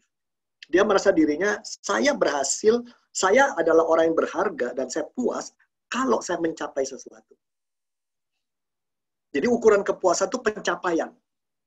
Bukan karena dia anak orang lain. Ya, bukan anak dari seorang yang penting. Memang bapaknya orang penting sekali. Nah, Paulus menunjukkan, dia kan seorang tokoh besar, ulama besar. Mungkin tokoh MUI zaman itu ya. Tapi kemudian dia menjadi orang yang hidupnya terlunta-lunta. Bahkan bayangin calon rabi jadi ngerjain tenda dan lain-lain ya. Kayak sekarang mungkin dia ngerjain MLM kalau zaman sekarang ada. Tapi dia tahu semua ini untuk Tuhan. Jadi buat dia, saya ini berharga karena saya pernah menghadapi kehidupan beragama, tapi tidak akrab dengan Tuhan. Dan saya mengalami di zaman Tuhan, mengalami turning point. Dan saya hidup dalam Roh Kudus. Itu yang membuat dia menjadi harga dirinya itu bukan karena apa yang saya capai buat Tuhan, apa yang saya capai bagi diri saya dan keluarga saya, tapi karena saya akrab dengan Tuhan. Nah ini penting. Ya, saya kalau ulang tahun perkawinan biasanya bawa istri saya keluar makan. Tahun ini sih nggak bisa ya. Lalu saya biasa tanya, ada nggak? Saya masih ingat satu hari saya bawa ke Amigo di Kemang. Lalu saya tanya, ada nggak satu yang kalau aku rubah dengan diriku, kau lebih bahagia? Atau apa yang harus kucapai supaya kau lebih bahagia? Jawaban dia satu. Pertanyaanmu aja buat saya udah cukup. Bukan bahwa kamu sangat mementingkan perasaan saya. Kebahagiaan saya itu bukan karena apa yang kamu kerjakan, bukan statusmu, bukan karena duitmu, bukan karena namamu, reputasimu. Statusku itu bahagia karena kau sangat mempertimbangkan perasaanku. Ya itu yang dengan Tuhan juga itu. Sukses itu bukan mendapat banyak, memiliki banyak, tetapi adalah semakin intim dengan Tuhan. Oke Pak, itu sangat mendalam bagaimana kita harus mengenal Tuhan ya Pak ya. Oke, nah ini ada satu pertanyaan. Khawatir adalah hal yang paling tajam hadir di 2020. Nah pertanyaannya, bagaimana menambah bonding antar keluarga dalam menyikapi saat ini? Karena dirasa dalam family circle, khususnya anak-anak, mungkin kita sendiri merasa kehilangan rasa empati karena tidak bisa memberikan sentuhan, pelukan hangat. Gimana membuat agar rasa kami yang hilang, rasa kehangatan dan menjadi pendengar yang baik, kurang, tetap bisa kami rasakan. Mungkin menyikapi kenyataan ya Pak ya, kondisi yang berubah ini. Oke, ini social distancing ini memang bisa jadi isu ya. Gereja dulu komunitas sosialagawi dan waktunya sama. Sekarang nggak bisa begitu gitu. Juga di keluarga, kalau dulu peluk anak, peluk ini, sekarang kok jadi susah gitu ya. Ini memang jadi problem gitu ya. Saya membuat diri saya disiplinkan ngambil antigen 2 minggu sekali ya. Meriksa tes antigen. Kalau bersih pulang ke rumah bisa meluk istri dan cium istri. Soalnya nggak berani gitu ya. Apalagi kalau datang orang baru habis orang meninggal gitu ya, nggak berani dah gitu ya. Takutnya pulang kita coba mandi walaupun capek lah. Nah, dengan anak-anak kan lebih susah. Ya kita nggak tahu dia clear. Saya katakan supaya jangan peluk-peluk omanya atau peluk saya. Tetapi satu hal yang bisa dilakukan. Bercanda kan masih bisa. Main musik bersama masih bisa, kalau main musik. Bercanda masih bisa. Nonton TV bareng, diskusi bersama masih bisa. Nah, memang kekhawatiran terbesar di GKI, kalau kita lihat hasil riset Bina Warga di bulan Mei, adalah takut orang yang kita kasihi, yang paling dekat sama kita, pasangan, terpapar ya. Terpapar itu. Semua takutan itu, semua ada perasaan. Saya juga punya perasaan was-was begitu karena istri saya punya diabetes yang cukup serius dan autoimun begitu ya. Dan usianya akan cukup tinggi juga dia gitu. Nah, bagaimana kita melakukan? Kembali sekali lagi kita harus kembali pada titik pertama tadi mengenai barangkali ini saat kita memikirkan mengenai hidup ini titipan Tuhan. Kalau belum Tuhan pikir sudah selesai, kita nggak disuruh pulang kok. Kita mau pulang juga nggak bisa. Ya, masih banyak kerjaan, enak aja kabur gitu ya. Marketing belum kelar istilahnya begitu, udah toko udah belum kelar, udah mau pulang gitu. Nah itu satu. Tapi kedua adalah terhadap orang yang kita sayangi, kita tahu karena mereka titipan Tuhan. Disinilah barangkali kita, kalau saya hanya bisa mengatakan satu, kita harus belajar menyerahkan dia pada Tuhan lebih penuh. Kita harus mendoakan mereka tiap hari. Kita minta ngobrol sama Tuhan tentang anak kita. Terutama jujur saja pelajaran sekolah nggak bisa seperti normal lah. Anak kita belum siap ke sana. Bikin PR kan rame-rame sekarang akhirnya kan. Ya, dan lebih banyak main game di UBG anak-anak. Anak main daring, bapaknya kurang maring gitu kan. Itu kenyataan di lapangan gitu ya. Barangkali ini kita harus sadari. Jadi gimana supaya akrab? Kalau dulu fisikal, saya mencoba dengan orang dekat saya ngajak naik sepeda. Luyuran bersama, itu pun daerah kami kan daerah padat, itu ketegangan sendiri ketemu belok kiri belok kanan ya, takut ada motor sembarangan. Tapi ini menarik, bersama-sama naik sepeda berdua bertiga itu fun juga itu ya. Jadi mesti kita temukan sesuatu yang kita bisa lakukan bersama lah. Nggak semuanya kalau kita pikirkan konsentrasi pada kekhawatiran. Ya, saya punya kasus seorang teman ya di atas 80 tahun pendeta. Jelas di asrama yang besar dia rumahnya terpisah, orang nggak masuk semua. Udah dari bulan Maret saya sampai tukar teleponin Boksu nggak stres, nggak ada teman keluar, saya pengen datang, saya kirimin kue, taruh aja di luar gitu kan. Tapi ternyata bisa kena COVID. Kita udah khawatir sekali orang tua begitu gitu ya. Ternyata dibawa ke Kelapa Nunggal harus pakai segala macam ventilator, nggak bisa lagi tambah lebih. Tetapi Tuhan izinkan satu persatu alat itu dilepas akhirnya. Ini buat saya adalah satu pengalaman ya, otak manusia tuh nggak seperti yang Tuhan inginkan ya. Kalau Tuhan pikir masih belum kelar. Nah, kembali untuk keluarga, jadi sekali lagi, saya nggak tahu lah. Kalau saya sih berpikir, terutama tokoh-tokoh kita pendeta, majelis yang banyak terekspos pada orang, kayaknya nanti kita mau tidak mau harus menganggarkan biaya memeriksa diri secara berkala ya. Mengurangi kekhawatiran. Itu jadi anggaran itu. Ngurangin makan di luar, nambahin biaya nusuk-nusuk hidung begitu ya. Bahasanya sebulan 2 kali atau bulan sekali ya harus diperhitungkan. Sekarang berapa? 225 ya. 225 ada tempat yang 150. Mau tidak mau harus dianggarkan. Ya sama aja kalau dulu ke spot, sekarang ya nusuk hidung, periksa. Jadi kalau ada apa-apa lebih cepat kita menangannya dan bisa tracer. Ya kita nggak mau kan keluarin duit. Ditusuk-tusuk begitu gitu. Tapi ya ini mau tidak mau harus jadi perhitungan. Apalagi hamba Tuhan ya. Kalau kita nggak sengaja bawa penyakit ke orang lain kan sedih banget. Sampai orang kenapa-napa kan biar gimana kan gara-gara ya kita mungkin sudah jaga diri, tapi kan masih bisa aja. We never know lah. Terlalu banyak faktor yang ya, karena itu yang kita katakan kita harus jaga diri. Lalu untuk keluarga cari bentuk kegiatan yang memperkecil kontak, tapi tetap bisa sama-sama. Ya berkebun bareng. Kalau kebunnya gede, naik sepeda, jalan rame-rame, gitu seterusnya. Atau nonton TV rame-rame di ruang yang terbuka. Nah, saya beruntung dari awal ketika membangun rumah, istri saya hampir tiap ruang pakai jendela 2. Iya, dia sih enak. Nyamuknya juga nggak kira-kira buat kita kalau nggak mau diskonten juga bisa kan ya. Tapi ya sudah, bersyukur lah. Sekali lagi kita coba bersyukur apa yang ada gitu ya. Kira-kira gitu, Bu. Ya. Oke. Sorry. Oke. Jadi hal yang kita salah satunya adalah kita mencari cara baru untuk hidup baru gitu ya Pak ya.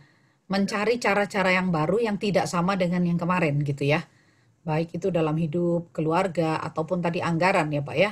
Untuk Iya. anggaran anggaran untuk check up. Nah mungkin benar juga kita harus switch yang biasanya kita anggaran makan restoran mungkin sebagian mesti pindah ya Pak ya. Tadi Bapak mungkin udah sempat singgung bagaimana tentang kematian. Ini ada juga yang mungkin masih ada yang mau ditambahkan. Bagaimana Bapak katakan semua bukan milik kita, yaitu keluarga juga bukan milik kita. Karena itu adalah kalau dipanggil Tuhan, kita pasti kecewa. Tetapi bagaimana cara menyikapi, menghadapi semuanya ini? Tadi Bapak udah sempat singgung sebagian, mungkin masih ada tips tambahan Pak? Itu tidak mudah ya. Artinya orang yang di usia 60-70-an aja kadang-kadang kalau sudah bicara kematian, di mulut dikatakan kita menyiapkan diri, kita mau siap. Tetapi itu kan peristiwa yang cuma sekali seumur hidup dan kita tidak tahu setelah itu apa gitu kan ya. Nah, seringkali gambaran orang sesudah itu yang begitu negatif, ada takut dan lain-lain, sehingga itu yang membuat. Tapi kalau kita mencoba mengerti, sampai saat ini Tuhan pimpin saya, ya.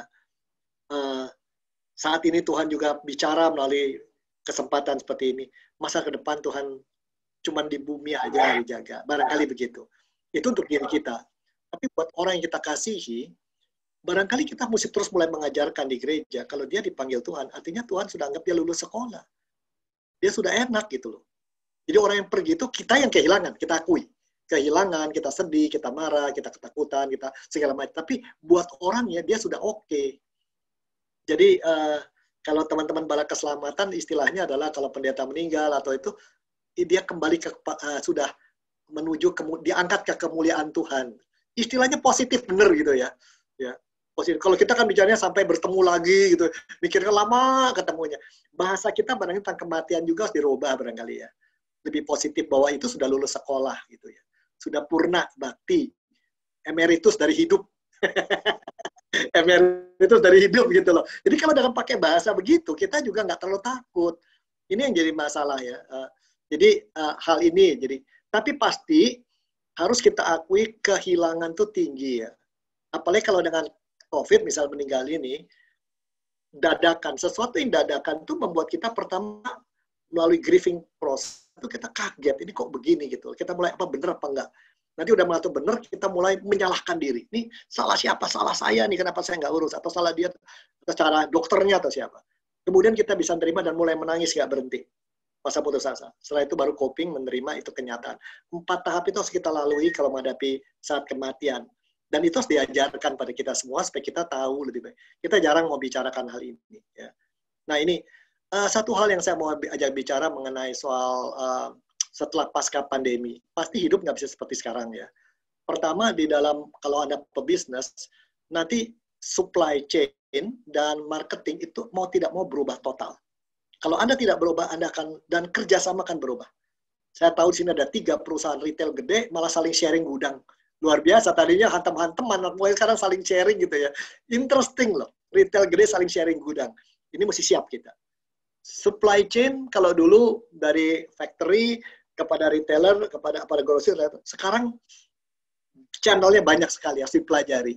Kemudian muncul yang generasi yang mungkin tidak kelar sekolah, tapi sangat ahli di dalam marketing digital. Dan ini mesti siap nih kita. Dan dia akan bisa menggeser posisi kita loh. Ini dia bisa menggeser posisi kita. Jadi kalau orang dewasa tidak upskilling, meningkatkan skill Anda, sehingga tidak tergantikan atau reskilling, belajar skill baru, Anda akan siap-siap kehilangan. Kekhawatiran saya bukan pada masa pandemi, 2 tahun setelah pandemi. Terjadi perubahan angkatan kerja, dan banyak yang justru umur 45, 50 akan goncang. Lalu kemudian, yang mesti kita lihat lagi, yang kita lihat dalam berikutnya ini, terjadi perbedaan kesenjangan ekonomi yang makin tinggi ya, wealth gap ya, kesejahteraan di dunia ini sudah meningkat tinggi, makin besar gapnya, dan ini akan membesar di tengah-tengah hidup gereja sekalipun. Nah, tapi yang lebih menarik, dulu gereja itu kan ragawi, kita kumpul bersama. Tapi bisa saja nanti Anda anggota GKI Kota Wisata, tapi ibadah minggu Anda lebih suka dengar JPCC. Tapi untuk cell group Anda dengar IIS. Ya, bisa itu tuh. Nanti aktivitas keluar berbagi bersama Muda Susi, bisa itu. Multiple community, kita terlibat di berbagai. Tapi kita tetap orang GKI, nggak pergi dari GKI. Nah, ini persoalannya dua. Apakah kita lihat ini sebagai ancaman, bahwa identitas jadi luntur, bahwa ajaran salah, atau kita lihat, puji Tuhan. Sekarang gitu orang dari berbagai gereja saling berkenalan, saling mengapresiasi, jadi sekat-sekat antara kalangan Injili, kalangan mainstream, dengan kalangan karismatik akan lebur. Bahkan kita akan bergandengan teman-teman yang Islam dengan Buddha. Nah, ini kita harus tenggarai ke depan. Itu dua hal ya. Jadi pertama, soal pekerjaan, perubahan. Lalu kedua adalah soal wealth gap. Yang ketiga adalah tentang bergereja. Yang keempat, berapa jauh online dan offline dipegang? Apa nanti kalau sidang majelis 3 jam cukup untuk dengan online, kenapa nanti masih harus sidang offline dengan makanan 3 kali penganannya gitu, dan panjang orang keluar masuk. Nah ini jangan-jangan nanti hybrid, ada online dan ada offline. Berarti cara khotbah, kebaktian yang panjang 2 jam sampai ngarak Alkitab, itu kalau online harus diperpendek. Nggak bisa dengan cara sama, kalau nggak anak mudanya akan pergi gitu ya. Bayangkan kalau ibadah 2 jam, ngeliatin kaca, kita capek gitu ya. Nah ini PR besar untuk kita belajar. Dan seterusnya. Dan terutama dunia pendidikan. Ya. Nah ini masih ada beberapa pertanyaan juga dalam masalahnya ya. Mungkin boleh juga ini Pak. Ini ada pertanyaan yang dari YouTube. Jadi bagaimana cara memelihara optimisme di saat pandemi yang masih berlangsung ini? Saya pakai cara yang sederhana, saya hanya nggak tahu kan bagaimana orang lain. Kalau saya mulai satu, setiap perubahan akan membawa berkat. Itu keyakinan saya. Kalau kita siap untuk menerima berkat itu. Jadi gini, bisa membayangkan ketika dulu Alkitab hanya dibaca oleh para imam, lalu muncullah Gutenberg, di mana Alkitab bisa dipegang sama petani sekalipun. Bisa bayangkan para imam kehilangan monopolinya kan. Wah ini akan jadi PR besar. Pada waktu itu mereka pasti akan, wah itu Gutenberg nggak mendapat ilmu pengetahuan soal Galileo, itu goncang besar. Tetapi kan itu titik berangkat untuk peradaban yang baru. Kita ada sekarang karena itu. Sama seperti juga supaya optimis gitu ya. Optimis hanya muncul satu, setiap perubahan adalah kesempatan kita belajar baru. Belajar berarti meninggalkan yang usang, menambah hal baru. Ketika orang Belanda datang ke Indonesia pertama kali siapa? Cornelis de Houtman ya. Dia bisa mendapatkan rempah-rempah dari Maluku. Rempah-rempah satu kantong itu nilainya dengan 2 tahun anggaran belanja negara itu. Itulah dia jadi kaya luar biasa gara-gara kita gitu ya, dan lain-lain. Nah kalau sekarang sih udah ambil lada dari Ambon nggak bakal kaya lagi gitu ya. Tapi ini begitu kayaknya. Nah karena itu mereka bikin kapal layar, adu-aduan bikin kapal layar makin besar. Ketika kemudian muncul kapal uap, apa yang mereka lakukan? Mereka nambah layarnya, memperbesar kapalnya. Ya kagak jalan. Bukan dibikin kapal uap. Akhirnya bikin juga kapal uap kecil, tapi pakai layar gitu. Nah ini kan orang yang tidak mau berubah. Jadi setiap perubahan sebenarnya kesempatan Tuhan mengajak kita satu langkah lagi ke arah yang lebih baru ya. Dan tapi kalau lihat sepanjang perubahan berapa tahun ini, ada yang buruk, ada yang baik ya. Pertama, ilmu pengetahuan lebih terbuka, tersedia di mana-mana. Ya. Kedua, akan lebih mudah buat kita berkomunikasi dengan orang.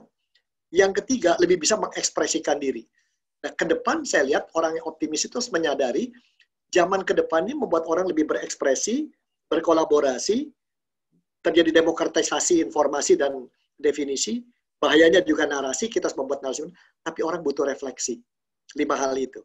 Maka optimisme bisa dengan mengenali apa yang kita sudah terima dari Tuhan, dan belajar menyukuri, menyadari hal-hal yang kita mesti buang, lalu melihat peluang-peluang yang ada. Dari mana taunya peluang? Ngobrol dengan orang berbagai bidang. Dan kalau dengar ceritanya mengejutkan ya, mengejutkan bahwa kok sudah sampai begitu majunya, saya tidak sadar bahwa kemajuan sampai segitu jauh.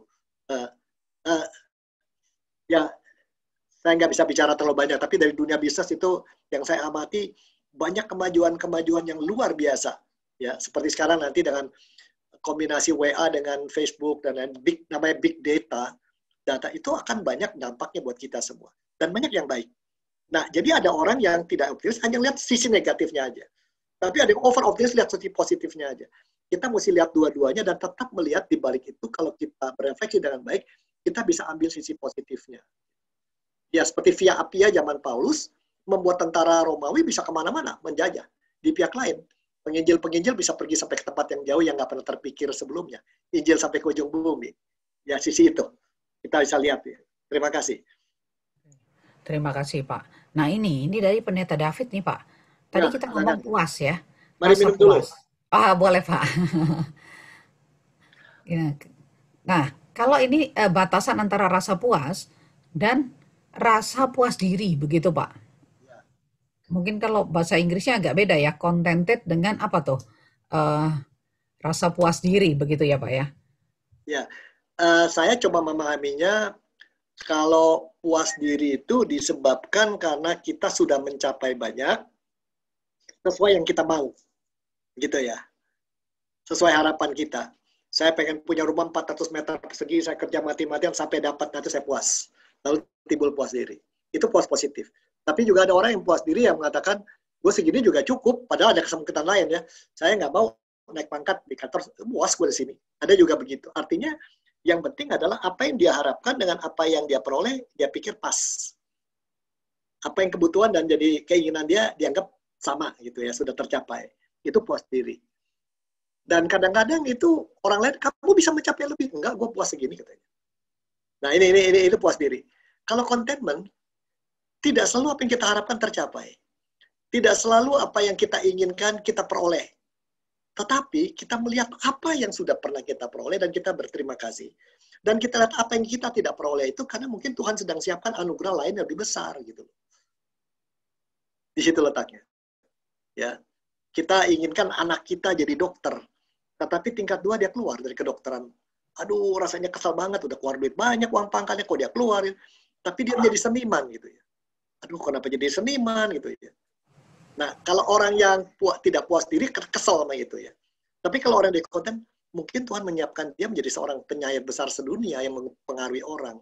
Dan itu bisa terjadi kan. Kalau semua orang jadi dokter, semua orang jadi insinyur, semua orang jadi orang marketing, dunia sepi. Iya kan? Jadi ada orang-orang justru berkarya di bidang yang orang nggak pernah kebayang begitu ya, dan sebagainya, dan seterusnya. Ya bayangkan kalau Pak Lim Sulyong itu dulu punya gelar MBA, selalu bercanda kami di Prasetya Mulia gitu, kalau Pak Lim Sulyong jadi punya MBA, jadi apa ya? Satu, kerja sama orang. Nggak bakal ada Bunga Sari, nggak bakal ada Indomie. Kita melihatnya begitu loh ya. Kita selalu apa yang kita inginkan tercapai gitu ya. Saya pernah kenal sebuah gereja, setiap mau bikin gereja izinnya yang kasih, lama-lama dia kesal. Jadi gimana kita kebaktian? Mereka pakai, lalu mereka lihat, kalau mall kan sebelum jam 10 tutup, kan ada ruang kosong, kita pakai buat kebaktian. Akhirnya gereja itu beredar di berbagai mall besar, dan anggota gereja terus nambah ribuan terus. Umumnya generasi milenial lagi. Sekarang buat dia lagi nanggok panen besar gitu ya. Karena justru yang dia tetap konten walaupun apa yang dia inginkan tidak capai. Itu bedanya ya. Puas diri, puas karena apa yang dia inginkan tercapai. Kalau konten yang kita mau nggak tercapai pun belum tentu kita nggak. Oke, luar biasa. Ya. Oke Pak. Itu pemahaman saya. Jadi salah satunya kita berpikir positif juga ya Pak ya. Melihat kondisi yang mungkin tidak sama dengan apa yang kita harapkan begitu ya. Itu kan beberapa waktu yang lalu itu beredar juga ya, bagaimana berpikir positif begitu. Beberapa tahun yang lalu sempat jadi tren. Mungkin sekarang harus menjadi ilmu dasar kita kali ya Pak ya. Nah ini masih ada pertanyaan lagi Pak. Paulus mengatakan, aku belajar mencukupkan diri dalam segala keadaan. Aku tahu apa itu kekurangan dan kelebihan. Ada tips nggak ya supaya kita cepat menyesuaikan diri?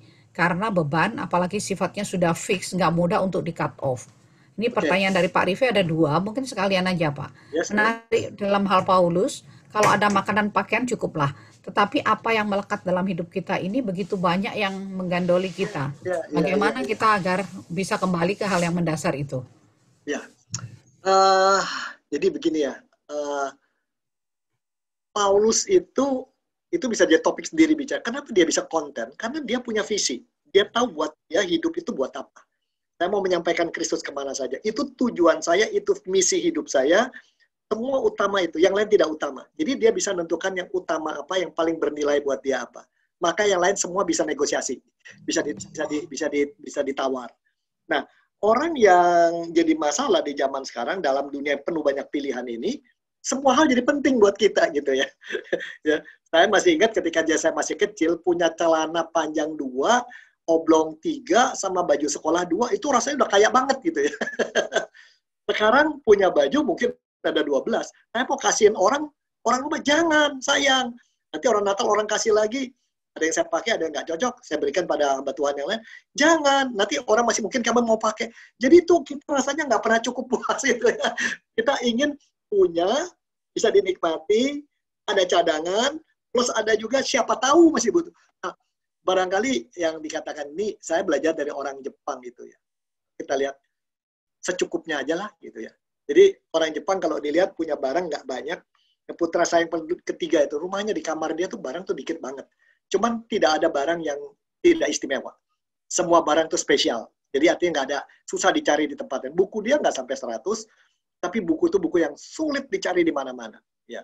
Kalau istri saya bukunya barangkali ada 5.000 gitu. Cuman pendapat saya, ngapain sih psikologi tahun 1970 masih simpenin? Kasih aja ke orang lah.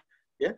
Buku-buku si Ahok kamu kumpulin buat apa sih gitu ya. Kalau pendapat saya kalau udah lewat waktunya ya udah kasih ke perpustakaan biar orang lain nikmat. Tapi ada orang yang begitu. Jadi bagaimana? Jadi kata kuncinya seperti si pada Paulus, tentukan dulu misi dan visi kita. Saya juga selalu ingatkan. Jadi apa yang kita perlu nggak perlu udah kasihin orang lah. Ya, kasihin orang gitu ya. Nah, itu satu ini. Lalu kedua, tadi jadi pertama bagaimana supaya bisa begitu. Jadi kalau kita terlalu banyak melekat, nah di sini kata kuncinya, bisa nggak kita melepaskan diri dari banyak hal yang jadi menggandoli kita gitu ya. Nanti coba kita lihat apa nggak bisa dikeluarkan, dikurang-kurangin gitu ya. Bisa dikurang-kurangin dari kita. Saya cerita deh. Saya tuh pemakan besar ya. 5 tahun lalu mungkin teman-teman tahu, Pak Gordon tahu, pada tahu. Saya kalau makan sate babi itu 1 minggu 3 kali, 15 tusuk barangkali gitu ya. Saya suka bener makan. Tapi ketika kehilangan sahabat saya, Pendeta Rudi Chandra, lalu besokannya satu teman lagi dari gunung saya mulai jangan-jangan ini sakit, ya padahal kan sakit lain, ya. Tapi jangan-jangan kolesterol. Saya mulai memeriksa diri saya. Waduh, kolesterol tinggi. Udah deh, daripada nyusahin orang, nanti lama di rumah sakit kesian jemaat, saya belajar jadi vegetarian. Waduh, itu saudara-saudara, godaannya tuh dibawa sama istri ke Bornga, dia makan Korea dengan segala macam bulgogi, dikasih cobalah dikit aja dan kita menolak gitu ya. Ini udah 5 tahun berhasil mengatakan tidak begitu. Ternyata hidup tanpa babi pun bisa, tanpa daging merah bisa gitu ya. Cuman masih ikan aja. Lalu pelan-pelan berkali, tapi sekali berkala ya pergilah cari ke seafood Sanjaya atau apa. Lama-lama, udahlah, ini terlalu mahal keluar sana. Udahlah, kita pergi aja kalau mau pikir ke Cilincing aja yang murah. Tapi dengan terjadinya kondisi pandemi ini, kita masak-masak rumah. Ya, masak-masakan rumah. Ternyata makan nasi goreng, menceplok telur sama 2 ketimun dengan sedikit wortel dan tahu sepotong, itu nilainya seperti makan di Shangri-La gitu ya. Persepsi lagi tau. Persepsi lagi, dan fisik lebih rasanya lebih gimana daripada naik mobil 2 km ke gereja, kenapa naik sepeda aja? Udahlah, kemana-mana naik sepeda, sampai bawa mobil kayaknya kayak orang baru lagi gitu ya. Kemana-mana naik sepeda, ke Kelapa Gading tanggung naik sepeda, cuma 5-6 kilo, gampang. Lama-lama keterusan begitu. Nah, sekali lagi, manusia tuh punya kemampuan untuk menyesuaikan diri, asal satu, dia bisa merelatifkan apa yang dianggap penting oleh dia. Kecuali Tuhan. Jadi kalau kita tahu apa visi kita, kedua kita bisa merelatifkan apa yang tadinya penting, itu kita akan bisa terus belajar. Kalau orang mengabsolutkan, tidak bisa tidak. Ada piring, kita makan di piring. Nggak ada piring, ya kita makannya di daun. Kira-kira begitu. Ya. Yang paling susah tentu Jakarta kalau nggak ada AC gitu ya. Itu sulit. Itu untuk kebutuhan hidup. Ada kebutuhan hidup yang pompa, AC, setrika ya. Itu kebutuhan. Banyak kebutuhan emosi dan kebutuhan sosial yang sebenarnya bisa kita tawar. Ini saatnya. Ini saat yang belajar ya. Jadi buat pribadi begitu, kalau buat gereja ini saat kita belajar merangkul, meraih. Perkiraan saya di masa depan, kalau jemaat 400, yang ikut kebaktian paling 300. Tetapi kalau dia sementara kebaktian ada streaming dan online, mungkin yang dengar bisa 2000. Jadi daya Jawa kalau kita lebih besar, yang fisik secara kurang. Tinggal ngatur gimana supaya persembahan tetap jalan. Jadi kembali lagi harus ada trik lagi ya Pak ya. Bagaimana kita menyiapkan trik. Karena bingung. Aduh, Pak, ini ada yang bertanya, namun ini ada sebutannya Bang Robi. Nah, ini mungkin Bapak punya hubungan spesial dengan Pak Setianto ya Pak ya. Ya, silakan Bro. Dalam situasi sulit saat ini peran berbagi kisah kasih Tuhan menurut saya menjadi penting untuk ikut empower spirit hidup orang lain. Setuju. Untuk bertahan dalam bahkan menikmati situasi saat ini. Stephen Covey bilang dalam 8 Habits, find your choice and inspire others to find theirs. Kebermaknaan dan panggilan hidup. Nah, sayangnya orang Kristen aliran mainstream urusan kesaksian terasa kurang ditekankan. Khawatir jadi pemuliaan diri atau kesombongan. Pendampingan atau pelawatan orang yang desperate rasanya tetap menjadi hal yang penting saat ini. So far dari tataran sinode sendiri, adakah hal yang sudah mulai diinisiasi untuk empower jemaat sebagai agent suara kebaikan Tuhan bagi sekelilingnya? Begitu Pak. Dan ini Pak Setianto juga salam buat Mbak Yulia, begitu Pak. Nah ini mungkin saya luar biasa nih. Ya Pak, saya sangat apresiasi apa yang Anda katakan. Itu yang saya selalu katakan, memang kita lagi susah, tapi masih banyak orang yang lebih susah dari kita. Dan ini saatnya kita bisa, ini saatnya di mana kita bisa justru jadi inspirasi buat orang lain. Ya. Kita bisa menjadi inspirasi buat orang lain dengan memperhatikan mereka yang lebih susah daripada kita gitu ya. Tetangga sekitar, kerjasama antar gereja. Kalau saya lihat demikian begitu ya. Jadi misalnya saya mencoba, saya punya satu gambaran bahwa berapa banyak gereja yang mau berbagi ke tengah masyarakat justru dalam kondisi seperti sekarang. Kalau bisa saya coba saya screen share sedikit. Ini kebetulan saya ngomong kemarin di Banyuwangi tentang ini, bahwa pada saat ini justru ada banyak gereja yang berbagi ke tengah, bukan yang ini ya, ini bukan. Nah, banyak gereja yang justru berbagi ke tengah masyarakat pada saat ini ya. Jadi di tengah kondisi yang susah, gereja itu malah merangkul masyarakat, termasuk beda agama, dan merangkul gereja lain. Itu saya kira indah. Bahkan tiap pribadi kita mestinya melihat, jangan hanya mikirkan survive, lihat orang yang lebih susah sama kita, kita berbagi. Gitu ya. Nah ini contohnya nih. Ada penelitian di dalam gereja, kota besar, kota kecil, dan luar Jawa, dan ini saya nggak ingat persis, tetapi hampir 94,7% gereja berbagi dengan masyarakat yang membutuhkan dengan menyelesaikan program bantuan. Ini terutama di Pulau Jawa, bukan di Jakarta. Kalau Jakarta yang 54,5% gereja memberi bantuan keuangan dan teknologi. Seingat saya gitu. Cuman ada juga yang 75%, yang biru ini kalau saya nggak salah dari mainstream, yang coklat itu dari karismatik kalau saya nggak salah ya. Jadi demikian. Nah ini barangkali kita perlu melihat kesediaan kita, saya setuju. Ini saat kita memberi inspirasi. Sama seperti Petrus di kapal bersama teman-temannya, ketika badai besar, dia berani berjalan di atas laut menghampiri Kristus. Itu tindakan menginspirasi, walaupun tengah jalan tidak ketakutan. Tetapi setidaknya dia berani melangkah keluar dari situ mendekat pada Kristus. Barangkali itu yang harus kita lakukan. Dan itu hal kecil-kecil aja ya. Misalnya, saya lihat ada beberapa warga jemaat kami, kalau beli sesuatu dengan Gojek, dia beli 2. Saya juga bingung gitu ya. Beli nasi rawon 2 gitu. Begitu datang Gojeknya, 1 nasi rawon diambil, yang 1 buat Bapak katanya. Sampai, wow. Ya. Itu tukang rawon, ada waktu kejadian orang Gojeknya orang tua gitu. Itu Pak Armata tuh Gojek itu. Di situ. Pak, terima kasih sekali kok perhatikan dia. Dia belinya kebetulan dari depan gereja Kayu Putih itu. Kok saya diperhatikan? Ya Pak, kita sama-sama susah katanya. Kita berbagi. Nah, barangkali tindakan kecil itu akan sangat menolong buat kita gitu ya. Tindakan kecil itu, BPK Penabur saya tahu di Jakarta itu punya program berbagi telepon juga ya buat daerah-daerah itu, setahu saya begitu. Nanti jadi akan todong mereka barangkali. Nah, tindakan-tindakan kecil itu kita memang susah.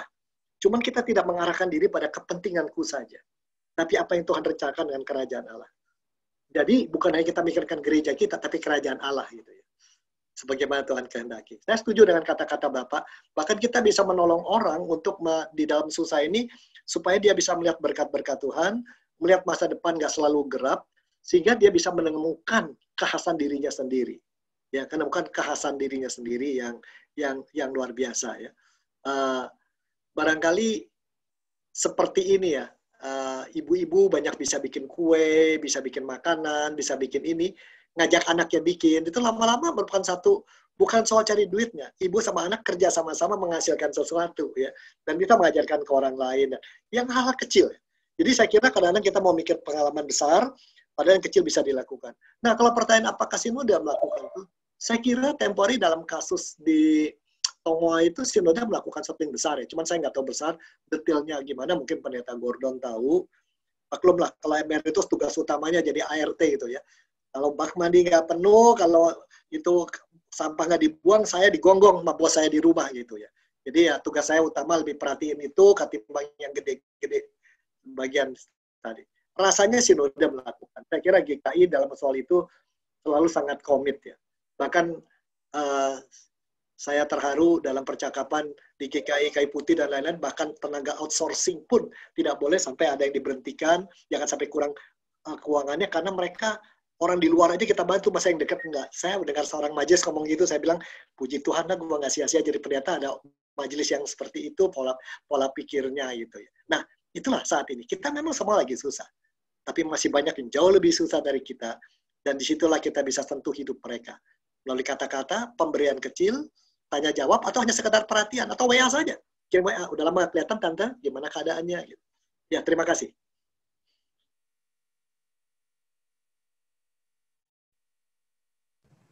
Ya, terima kasih banyak Pak.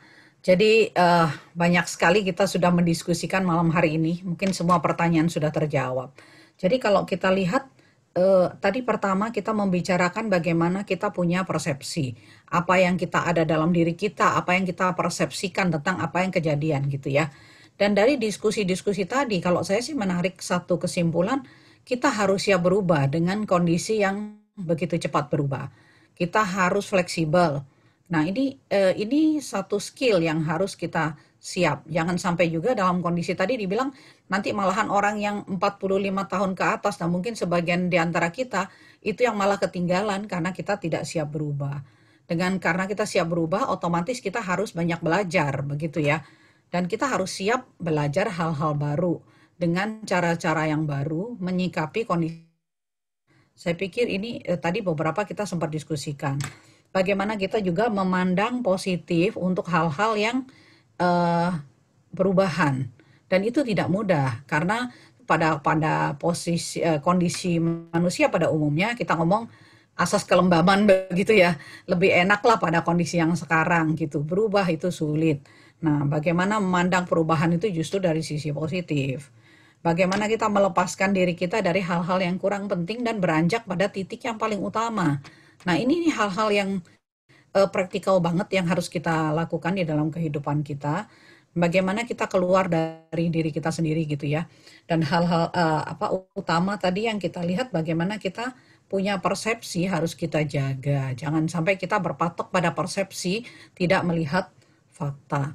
Nah, Bapak Ibu, hal-hal seperti ini menjadi bekal kita, dan bagaimana kita juga penuh sukacita karena kita tahu Tuhan yang sudah menjaga kita dari dulu sampai hari ini, Tuhan yang sama juga akan menjaga kita sampai nanti. Dan ketika kita ataupun keluarga kita pun dipanggil Tuhan, kita bertemu dengan Tuhan yang kita layani, Tuhan yang kita puji selama ini, justru kita sedang bertemu. Nah, itu menjadi sukacita tersendiri. Mungkin itu satu penghiburan ketika kita juga menyikapi kondisi orang-orang dekat kita dipanggil Tuhan pada kondisi COVID yang kita juga pemakamannya mungkin nggak bisa kita lihat begitu ya, tapi kita tahu bahwa dia justru pulang bertemu dengan Tuhan yang sangat mengasihinya dan sangat mengasihi dia. Nah, Bapak Ibu, ada banyak hal yang sudah kita pelajari begitu ya. Ini ada satu. Oh, ada satu pertanyaan. Apa nih ya? Ada yang tahu ASF itu? Oh, sorry. Oke. Oke, Bapak Ibu. Nah, inilah yang kita sudah pelajari malam hari ini. Saya harap ini bisa menjadi bekal kita semua. Dan itu saya pikir tidak mudah. Karena berubah itu satu kata yang gampang, tetapi yang penuh perjuangan. Begitu, Pak ya. Oke, terima kasih banyak Pak Robi. Malam hari ini sudah menemani kita. Dan mungkin kita harus bersama-sama belajar. Dan seperti optimisme yang luar biasa yang saya rasakan dari suasana malam hari ini, supaya optimisme ini yang kita bawa sepanjang tahun ini menjadi bekal kita menyikapi kondisi yang uncertain begitu. Oke, Bapak Ibu, kita sudah mencapai penghujung acara kita. Kita akan akhiri pertemuan kita malam hari ini. Kita akan tutup di dalam doa.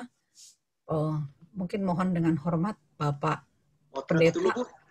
Oh, foto dulu. Oke, Nggak sorry. motret dulu, Bu. Oke, Nggak kita motret foto dulu. Kan Oke, itu sebelum ritualnya kita gitu, tutup. dalam liturginya gitu kan. Selalu di akhir liturginya GKI sekarang dengan seminar harus pakai motret. Iya, betul. Oke, Bapak Ibu mungkin mohon dikeluarkan videonya. Ya, kita akan foto dulu sebelum Gallery view. kita tutup dalam doa ya. Ada 2 yang masih belum, 3 belum. Oke. Sini kamu keluar lagi. Nggak usah lah. Yang bertugas foto malam hari ini, Pak. Majelis ahli foto. Boleh saya foto, Bu Nina? Ya, Oke, bidang Pak foto, Rifai, silakan. terima kasih. Ya. Ya. Saat ini di layar saya ada dua layar ya.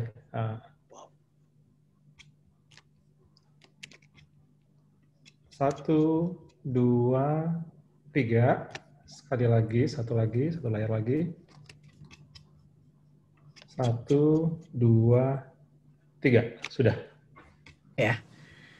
Oke. Terima kasih Pak Rifai. Mungkin sebelum kita tutup, saya malam hari ini juga mengucapkan selamat bergabung. Tadi itu ada Bapak dari Kemang Pratama ya. Selamat bergabung bersama dengan kami. Kita sangat senang gitu ya. Ada dari tim, dari gereja lain boleh bergabung. Dan juga malam hari ini ada satu pertanyaan dari panitia, kalau boleh. Ada yang memberikan nama ASF, boleh minta tolong memunculkan video karena perlu untuk data kita. Begitu ya. Oke. Kita akan akhiri pertemuan kita malam hari ini. Kita akan tutup dalam doa. Mungkin saya boleh minta Pak Gordon ya mimpin doa ya.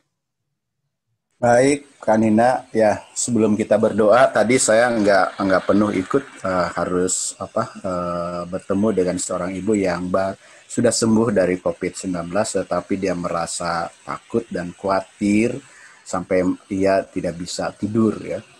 Lalu satu hal yang intinya saya sampaikan bahwa ibu harus bersyukur karena sudah melewati itu. Berarti ibu masih diberi kesempatan hidup. Dan itu adalah kasih karunia Tuhan. Nikmati dan jalani. Bukan dengan rasa takut dan juga khawatir.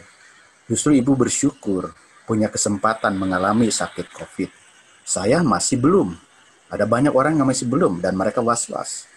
Imun ibu lebih besar daripada saya dan juga yang lain yang mungkin akan terancam. Tetapi ibu bisa melampaui semua waktu dengan bersabar dan sampai akhirnya sekeluarga boleh sembuh semua. Harusnya itu disyukuri dan menjadi semangat untuk bisa menjalani hidup bahwa ini adalah anugerah yang dari Tuhan. Lalu saya mengutip kata-kata bijak dari seorang teman, jangan selalu mengatakan bahwa kepada Tuhan aku punya masalah. Tapi kalaupun di hadapan kita ada masalah, katakan pada masalahmu bahwa kita punya Tuhan. Bapak Ibu, kita akan bersatu di dalam doa.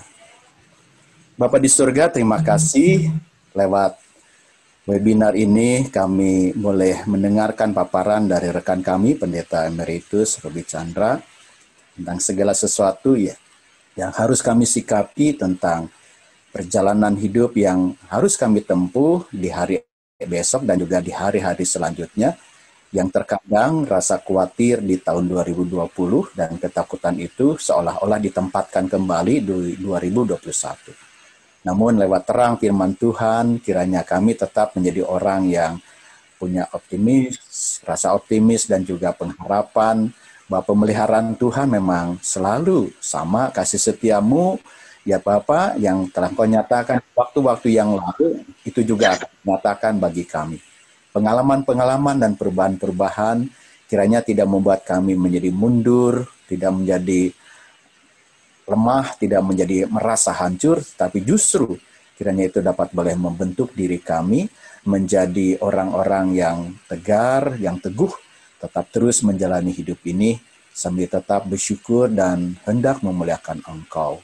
Terima kasih Bapa di surga atas semuanya ini. Tuhan memberkati Pak Robi, beri terus kesehatan dan juga setiap apa yang disampaikan terus memberkati kami sebagai umat.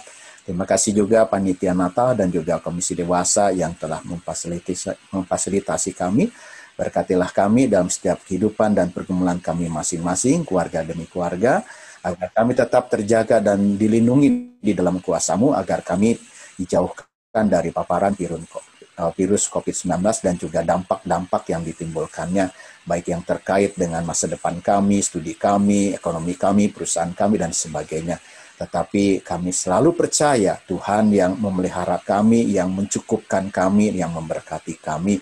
Engkau adalah Bapa dan kami tetap terus memanggil Engkau sebagai Bapa dan kami adalah anak-anak-Mu. Dan Kau sebagai Bapa akan tahu persis apa yang diharapkan, apa yang diminta, apa yang dibutuhkan oleh anak-anak-Mu. Oleh karena itu kami selalu berpegang teguh dan bersandar kepada Engkau saja. Terima kasih Bapak, sebentar kami akan berpisah meninggalkan webinar ini. Tuhan akan memberkati kami, beri istirahat yang tenang, yang nyenyak malam hari ini agar kelelahan seharian boleh dilepaskan dan besok pagi dibangunkan dengan kekuatan baru, semangat baru, dan selalu mau menyambut setiap kasih anugerah Tuhan dengan penuh syukur.